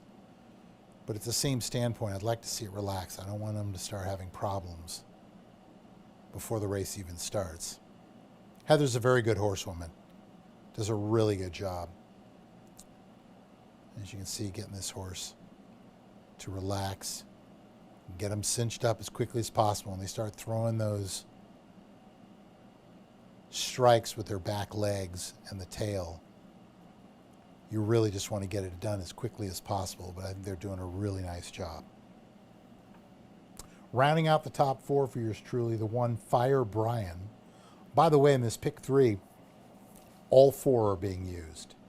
Fire Brian's got speed for Fernando Bahina. E.T. Baird takes over for the first time. Welcome to the colony, Mr. Baird. Ow. Again, you're looking at a horse that definitely isn't bred for the distance. Baird takes over for the first time. I think the horse makes sense, and especially going a mile and a quarter with the rail trip, I think the first thing they're going to do is just get out there. And if nobody goes with them, that could be an extreme advantage. Only use the 4, 5, and 6 in our still alive pick 4 ticket. But with the pick 3, I just thought, you know what, this is an opportunity. Let's see if we can just use all 4 and hope for the best. Horse looks okay. In fact, everybody's kind of behaving themselves, and that's good. That's what we want to see. Getting a good price too, 7-1. So if you like anything but the 5 at 3-2, you're definitely getting a good price. Could be that race where you go with 4 and the favorite wins. Never like to see that. But for the sake of the exercise, we'll take whatever we can get. So 5, 6, 4, 1 is how we're seeing it. Very, very contentious race. 1.25 miles, classic distance, and not a lot of them have experience at this level. Getting close, 8 minutes to post, race number 6 to kick off the final pick 3 of the Tuesday card. Good luck.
This is Iron Horse Distance Series race number 3.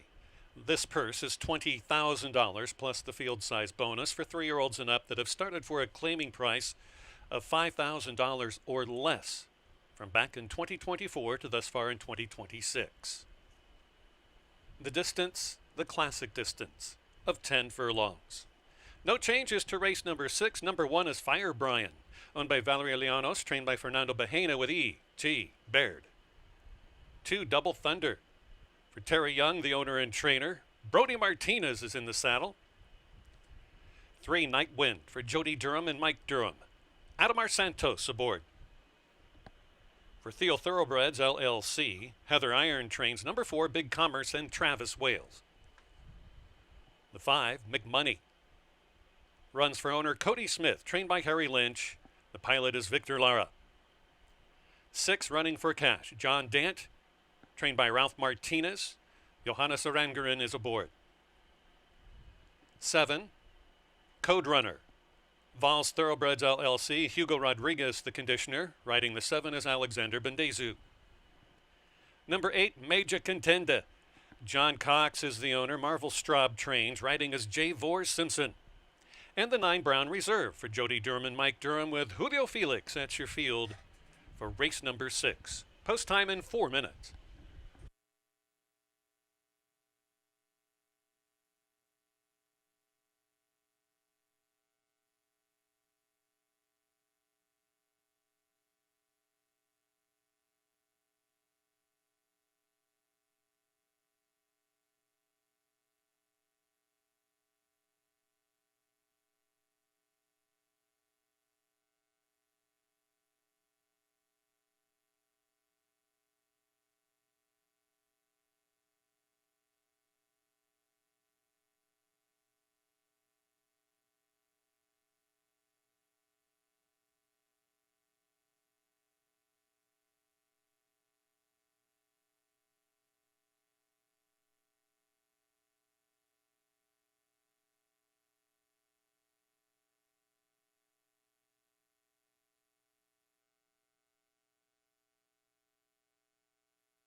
Still have at least 1 more / 2 more minutes for race number 6.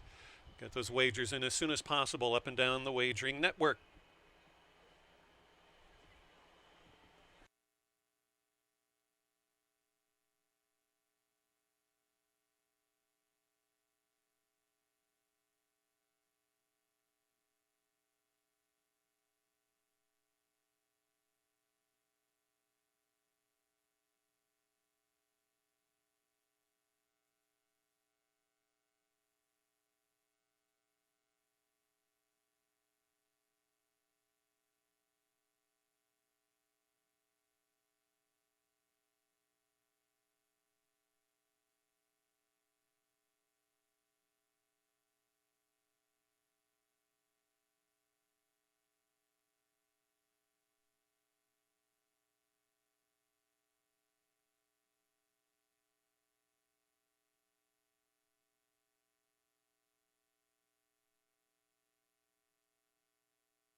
Field is headed towards the 1.25 mile. Starting position.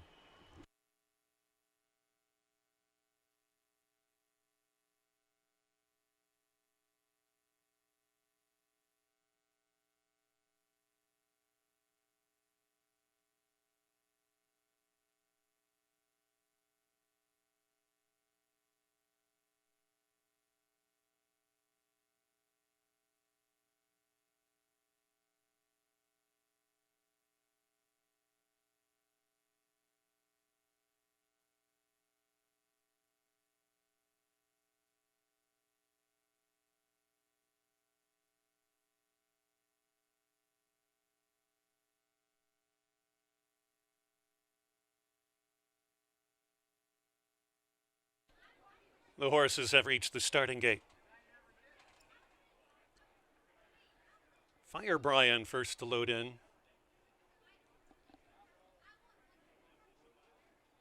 McMoney running for cash.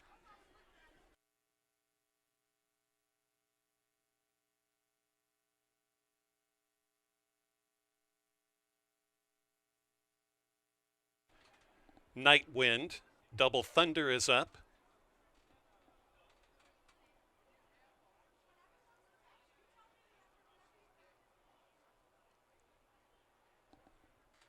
Code Runner.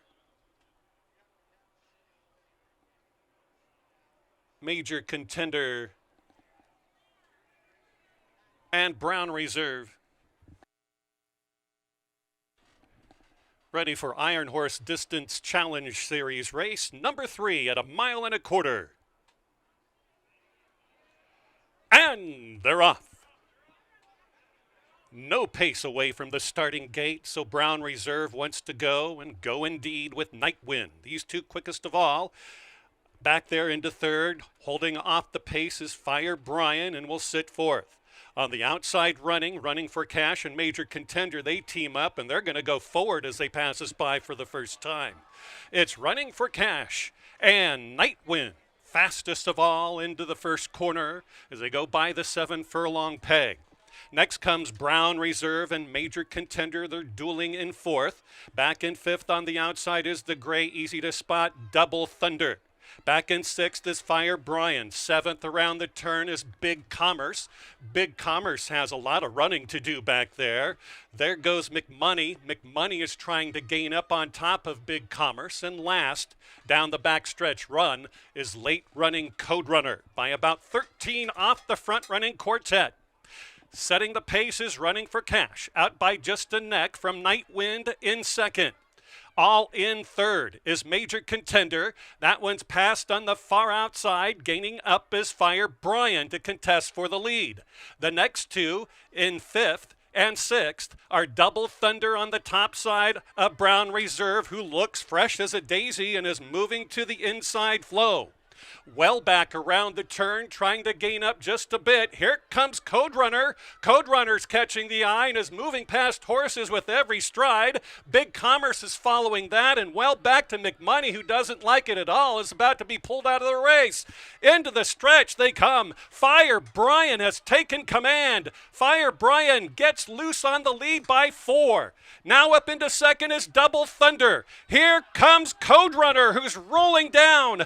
Code Runner is going 2 to their 1, and Code Runner, the only horse with this distance experience, is gonna win handily at 6 to 1. Fire Brian second, then it was Night Wind third, and Double Thunder.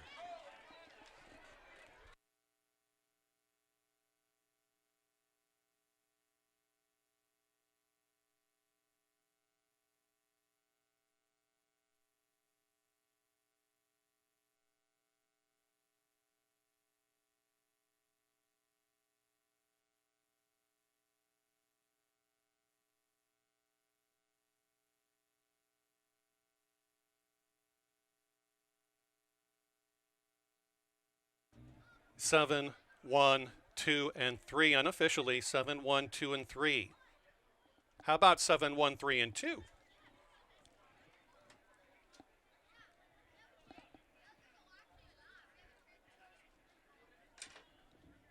6-1 over 6-1 over 28-1 over 8-1.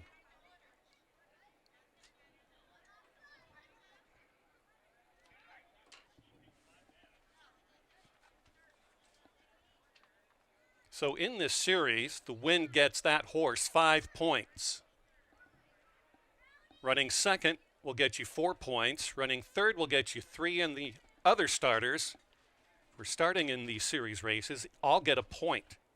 Trainers will get bonuses at the end of these races. And we will continue on to go farther and farther. Our next distance series race will be held 3 weeks from today, August 25th, going 1.5 miles for a purse of $22,000. Horses do not need to run in all of these series races.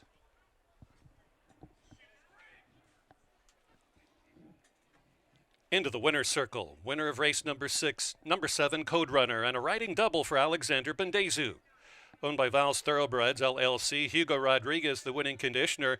This is a 9-year-old gelded son of Honor Code out of the Rock Hard 10 mare, Nereid, bred in Kentucky by Bauman Stables, Edward Bradley, and Dr. Aaron Soanes.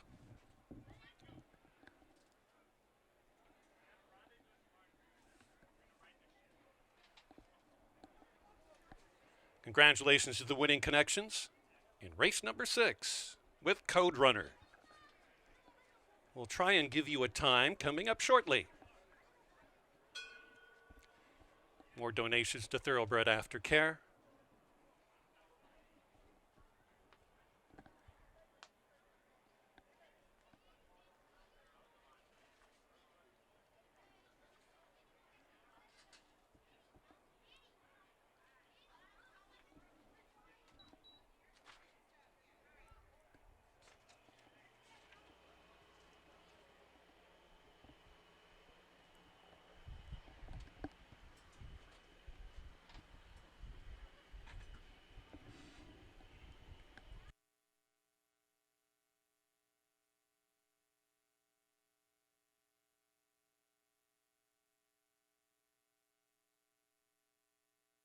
Here are the prices. The exacta $71.10, trifecta $848.40 for the 7, 1, and 3.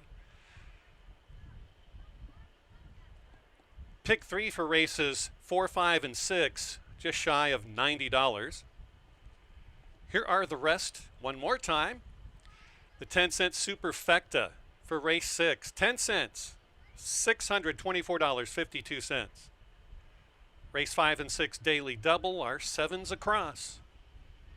Code Runner paid $15, $8, $5. Fire Brian, $9, $7.60. Nightwind, $14.60 to show. 7th race, 6 furlongs the distance. The purse is $38,500. $20,000 allowance optional claiming horses for Illinois bred or foaled fillies and mares coming up next in just about 18 minutes.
13 minutes to post for race number 7, the start of the late daily double here on our Horse Hooky Tuesday. Remember, on Saturday, another 8-race card, and it looks like a pretty big field throughout the afternoon, so you're going to want to get involved. I got to tell you, man, that mile-and-a-quarter race, very, very exciting, but it shows you how wide open, and whenever you have horses that don't have any experience at a classic distance like that, the 50-cent try paid over $846, so it just kind of gives you an idea what we were dealing with. Let's get to the 7th race. This race is Illinois bred, optional, claiming 20,000. Non-winners of 2 lifetime, 38,500 in the purse, and it's a distance 6 furlongs. Let's take a closer look at the field.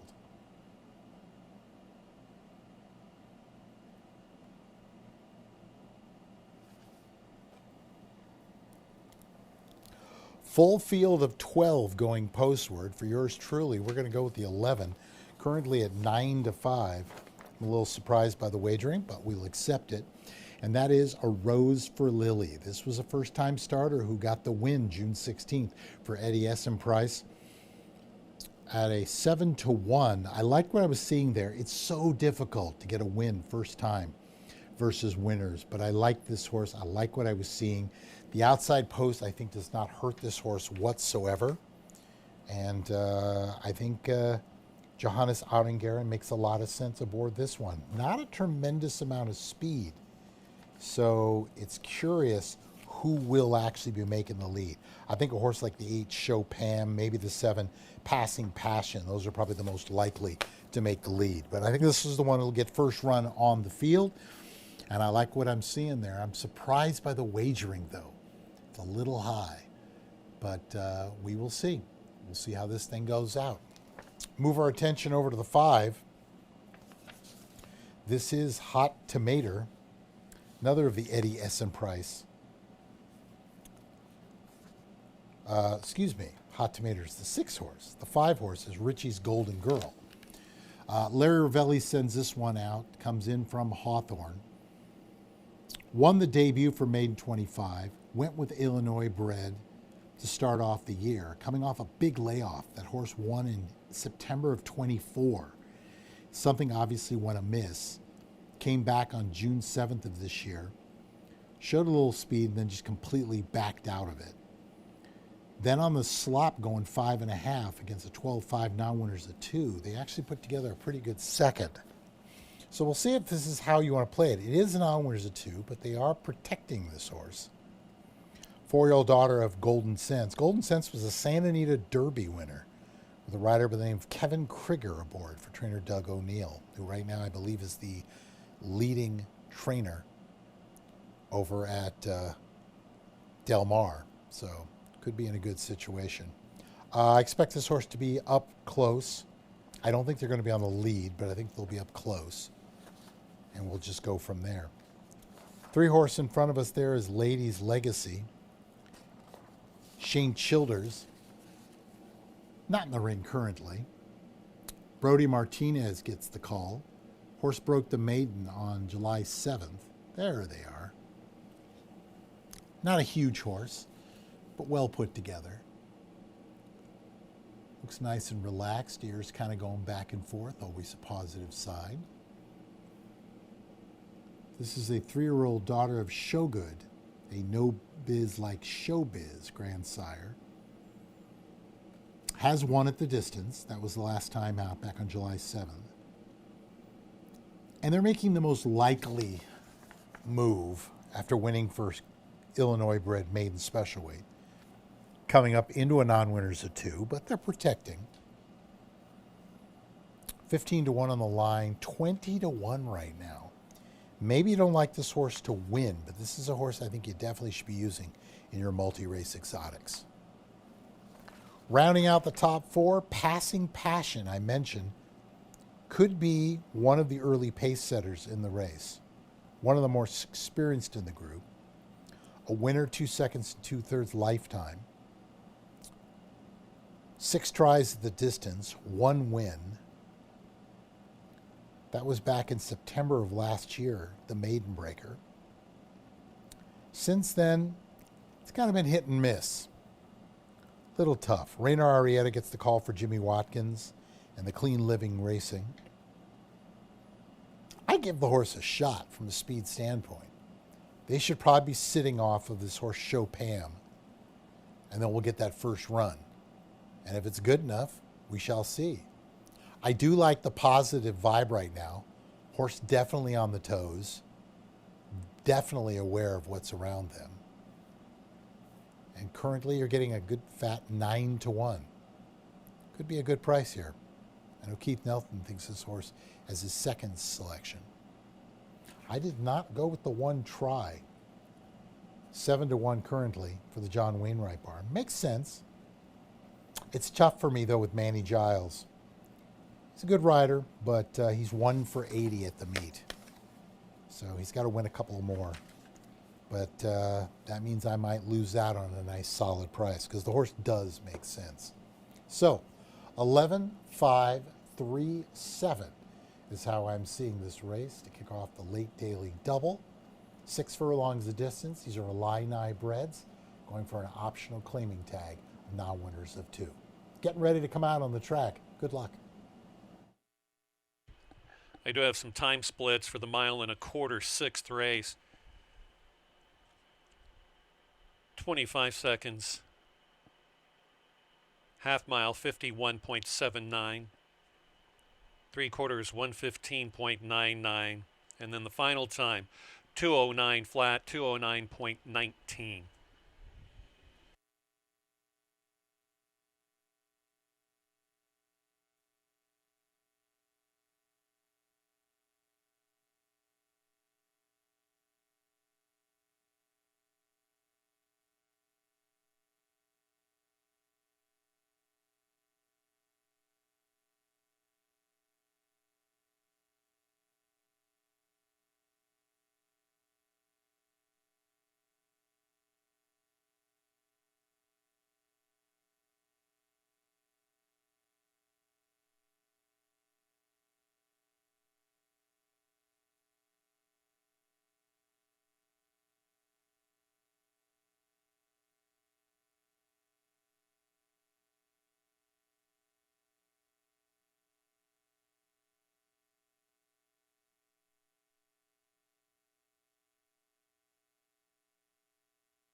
These are registered bred or foaled Illinois bred fillies and mares, 3 years of age and up, that have never won 2 races. It's a $20,000 allowance optional claiming race. The purse is $38,500. We have a field of 12 sprinting 3/4 mile. That happens in 6 minutes. Time to play the late daily double. Also exacta, trifecta, superfecta win place show.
Still have 1 minute.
Runners loading in for the 7th.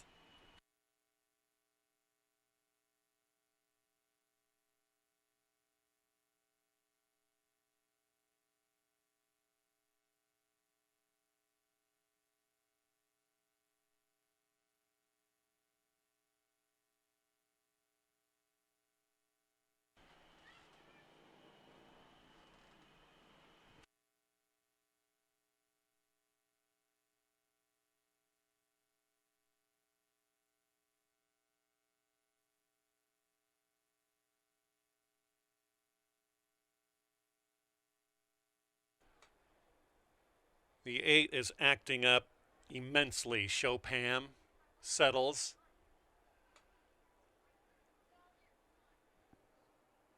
Hanabi rolls in. A long shot play at 15-1. Lauren's War.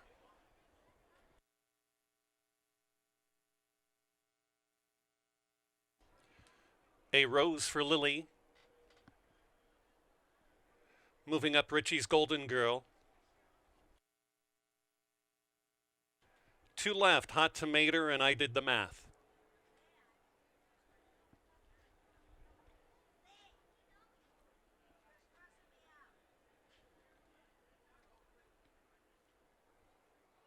Fillies and Mares, Illini Breads, the 6 Hot Tomato, enter stall, and we're ready for a start. Flag is up.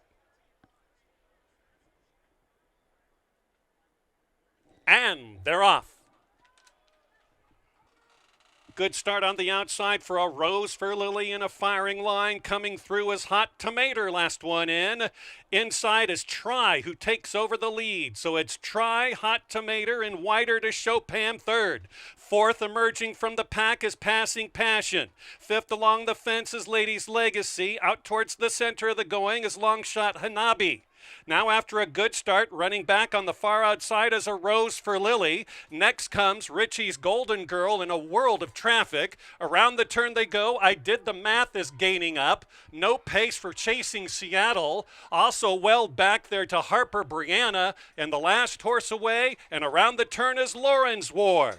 They hit the top of the lane past the quarter pole. On the front has been Hot Tomato. Hot Tomato Try is trying to get through and gets through on the 2 path and is closed off again. Here comes a rose for Lily and Hot Tomato. The rail is Try, who's running her heart out. On the outside, Richie's Golden Girl, but no dice. A rose for Lily is going to win. A rose for Lily scores. Then it was Hot Tomato. On the move late was Richie's Golden Girl and maybe Try or Lauren's War.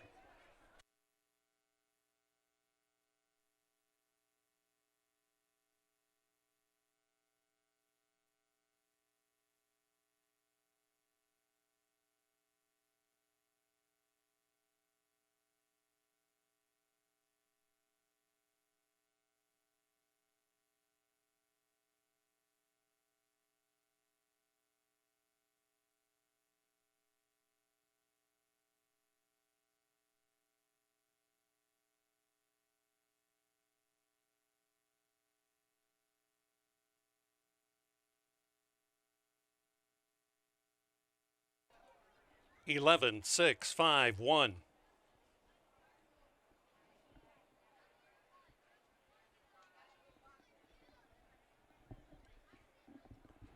Sometimes all you need to do is look at the bottom of the program and it has pretty much the top four right there for you.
Three to one over 10 to one over 5 to 2 favorite over 4 to 1 in fourth.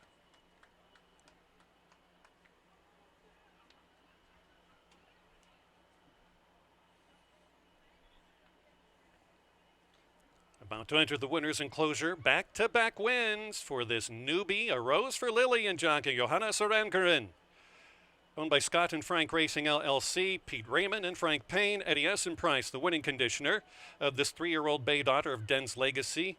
Out of the Mineshaft mare, a rose for Mineshaft, bred in Illinois by its winning ownership. Congratulations to Mr. Raymond and company. A rose for Lily, a minute, let's see, 8:25:43:60. The winning time, a minute 13 and 2/5 of a second. Pick three for races 5, 6, and 7, $147.10. Hot Tomato paid $9.40 and $4.20. Richie's Golden Girl $3.80 to show. The exact at $27.70. Trifecta $64. Daily double for races 6 and 7, $72.30. 10-cent superfecta, just over $60.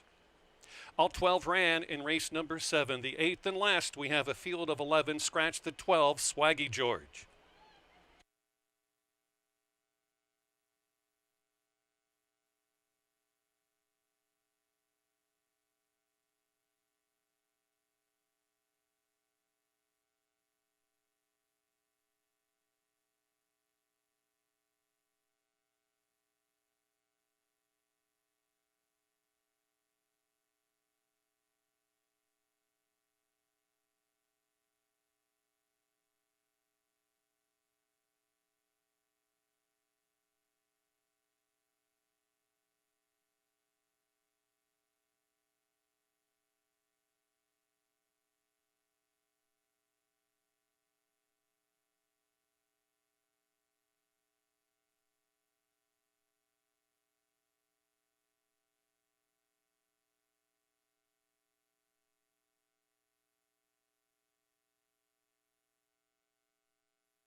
15 minutes to post to our 8th and final. Welcome back, everyone, especially our friends watching on the YouTube channel. If you've never seen it, all you have to do is go to YouTube television and go right ahead, put yourself on there with, it'll say as a guest. You don't have to have a subscription, and just go to Fairmount Park Horse Racing, and it will have you set up. You can watch live from your comforts of your own home.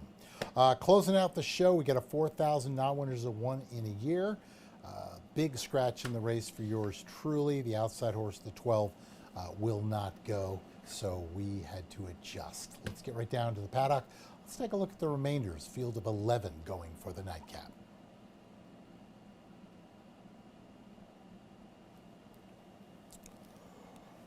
Horse in front now becomes our top choice, and that is the 3, Latin Casino, an 8-year-old gelded son of Liam's Map. Likes the distance. 27 tries of the 37 have been at the distance of 6 furlongs. 6 winners, 3 seconds, 5 thirds. Big Brisnet speed index number. I think the horse makes a tremendous amount of sense, and you're getting a huge price at 8-1. Harold Ortega aboard for Shane Childers, owner and trainer. The horse has not won a race, though, since October over at Hawthorne, so we'll see how it plays out. I mean, they had to come in. June 30th was the first time they had raced here in quite some time. Showed some interest. Top of the stretch, looked like they were going to win it all, and then just backed out of it. So not sure what came out of that race, but still looking to be into a good spot here. Horse looks good. Shane, the conditioner, as you can see right there, getting ready for the horse to be tacked up. Harold Ortega gets the call. Harold's another one of those riders. He doesn't get a lot of opportunities, but he does make the most of the ones that he gets. I would think with the scratch in the race, and it was a big one, that this horse might be the early pace setter. If in fact they are, there is a possibility of a theft at a big fat 9-1. Move our attention over to the 7, and that is Idea Man. Brody Martinez for Team Martinez. Kind of a one-pace third last time out. Broke in the air, had to rush up, and then wasn't embarrassed. Third out of a field of 7. But I think they definitely learned something out of that race. Definitely need this horse to get out clean. Paul Martin, you can see right there, with Ralph, looking to be in a good spot here. It's been a while between races for this one. Again, the conditions, non-winners of one in a year. So I think the horse makes sense. Another one getting a price. I mean, we're definitely taking some swings here, and I know Keith has this horse actually on top. So in our sense, misery has company.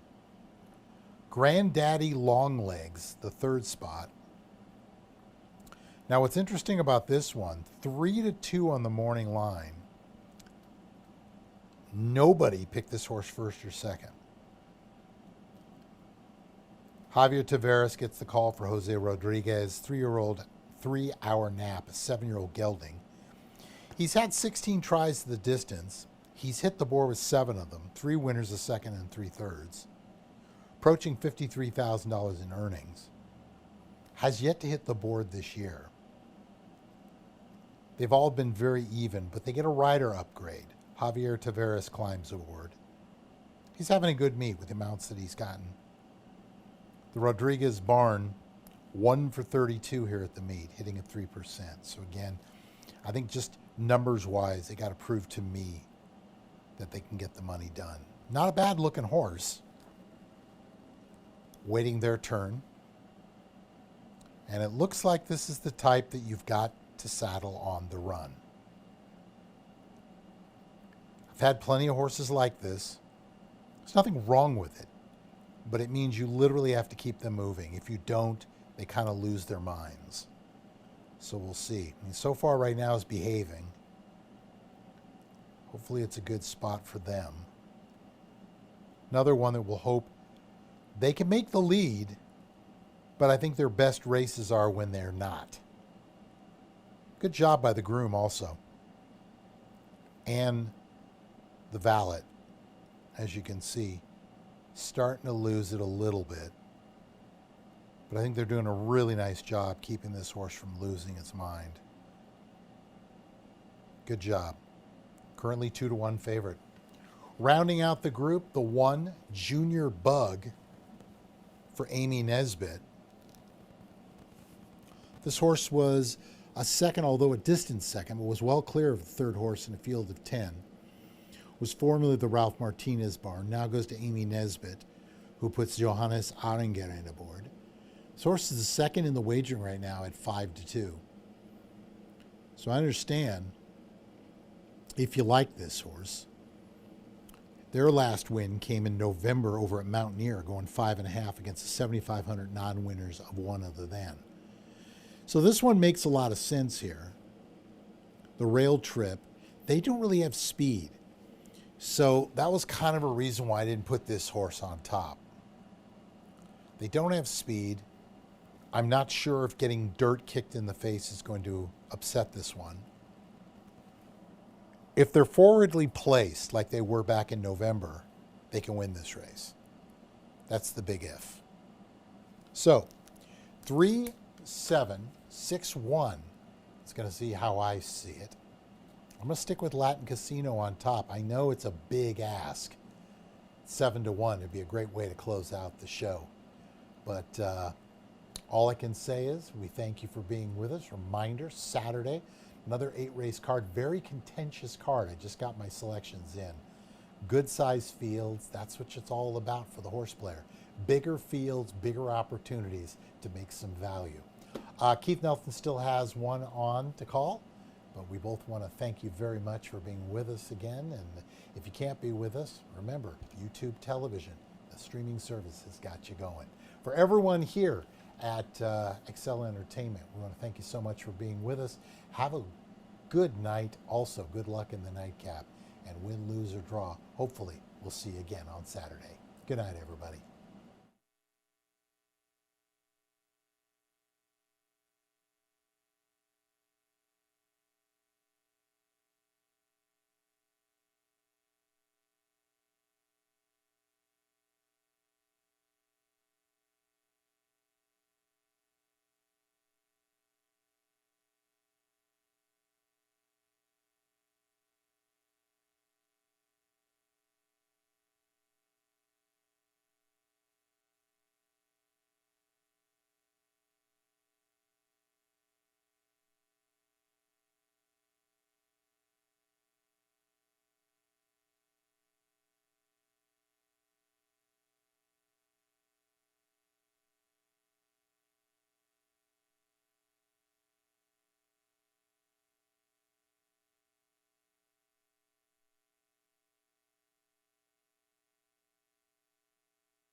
These are $4,000 claimers that have not yet won a race in 2026, going the distance of 6 furlongs. Scratch number 12, Swaggy George.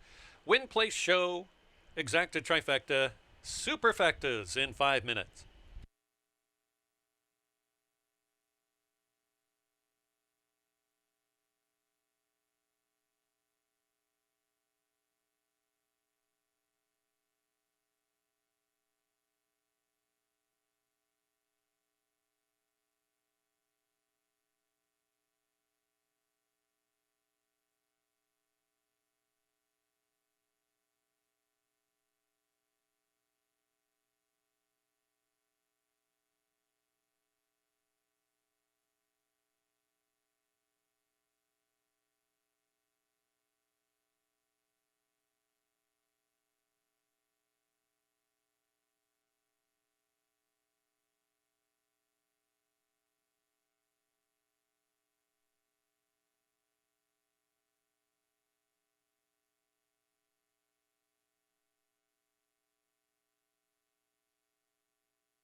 One minute.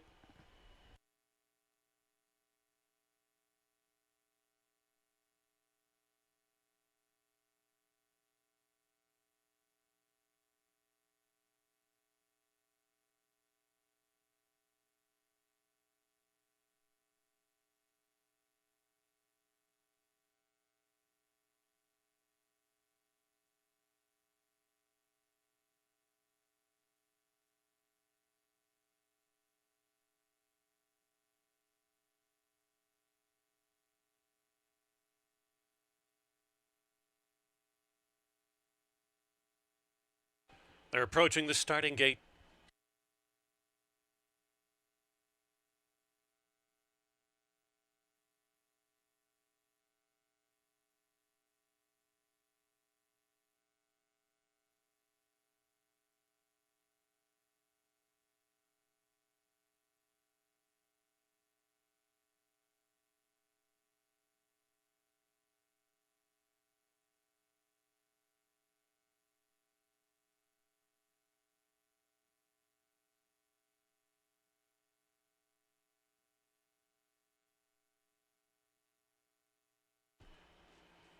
Next live racing is this coming Saturday at 1:30.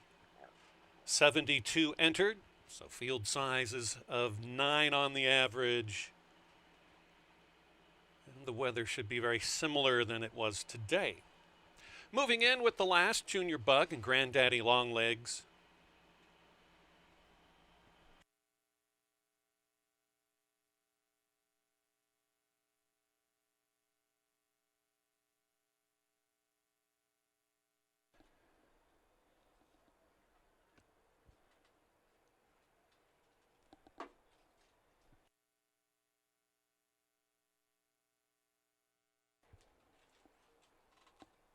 Starting next Tuesday, I'll be cruising about the area of long shots and calling at least one race live downstairs.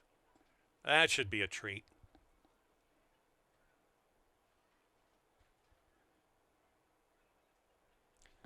Got a little hold up now, waiting on the 4 Minnesota Moon, a newcomer to this track. In from Fairmount, Tulsa.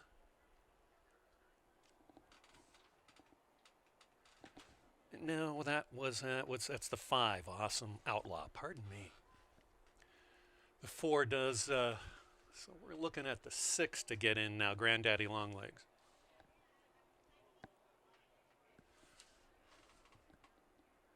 Great job by the great crew today and Kelly Mulvaney.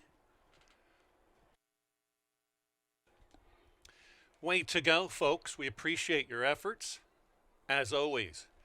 Looks like we have 3 left to load, waiting on Awesome Outlaw in from Tulsa. Santino's Fantasy.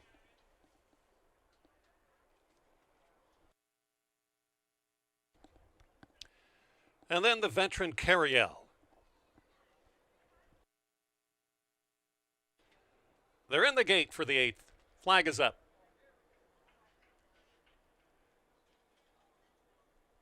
And they're off. Quick beginning for Minnesota Moon, none quicker away than Santino's Fantasy. Splitting early is highly perfect. In amongst horses is Granddaddy Longlegs with the pace and the speed of Awesome Outlaw is prevalent. Full Magazine is also playing today. So these 3, Full Magazine, Awesome Outlaw, and wider to Granddaddy Longlegs, first, second, third in a row. Latin Casino is running 4th. 5th and 6th together, highly perfect, in Santino's Fantasy. Next comes Idea Man, has to make up about 7 lengths. Minnesota Moon is tracking, and then far, far back there, nothing from Junior Bug, Cariel, and way back to Can't Steal My Thunder. On the lead throughout has been these 3. Inside Out, Full Magazine. Pressured and swallowed up is Granddaddy Longlegs. On the outside is Santino's Fantasy. Here comes Granddaddy Longlegs with a bit along the rail is Latin Casino, who's rolling. Speaking of rolling, Idea Man has it. Idea Man is gaining on the outside.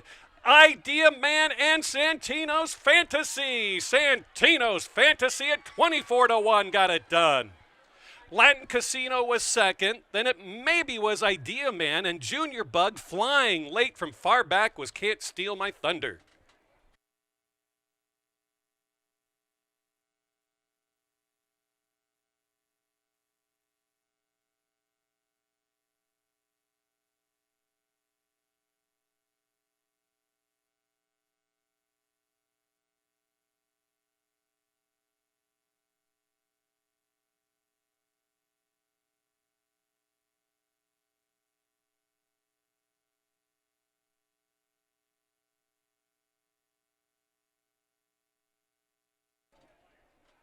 Ten, Santino's Fantasy, Mark Anderson. Alvin Ortiz.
$24-1, over 9-2, over 7-1, over 3-1.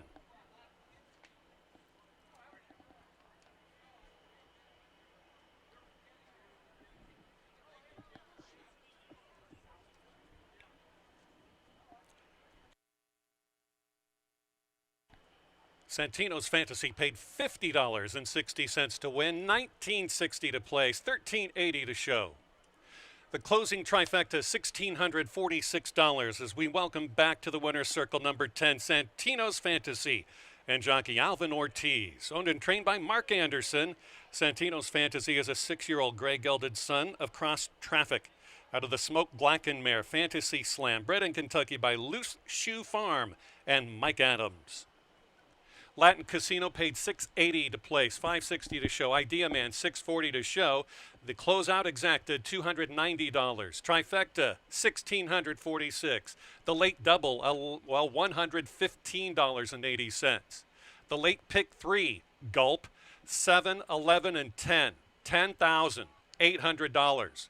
10-cent superfecta, $1,143. The late pick 4 paid 3 of 4. Congratulations, Peter Lurie. You got it home anyways. $134 even. Well, another long shot to end the festivities just like we did on this past Saturday at 55-1. Congratulations to Mark Anderson. We appreciate your efforts and all the outside efforts we've had. For all the horsemen and horse ladies out there, thank you to the fans for coming out here on this warm day. We'll do it all again Saturday, coming up at 1:30.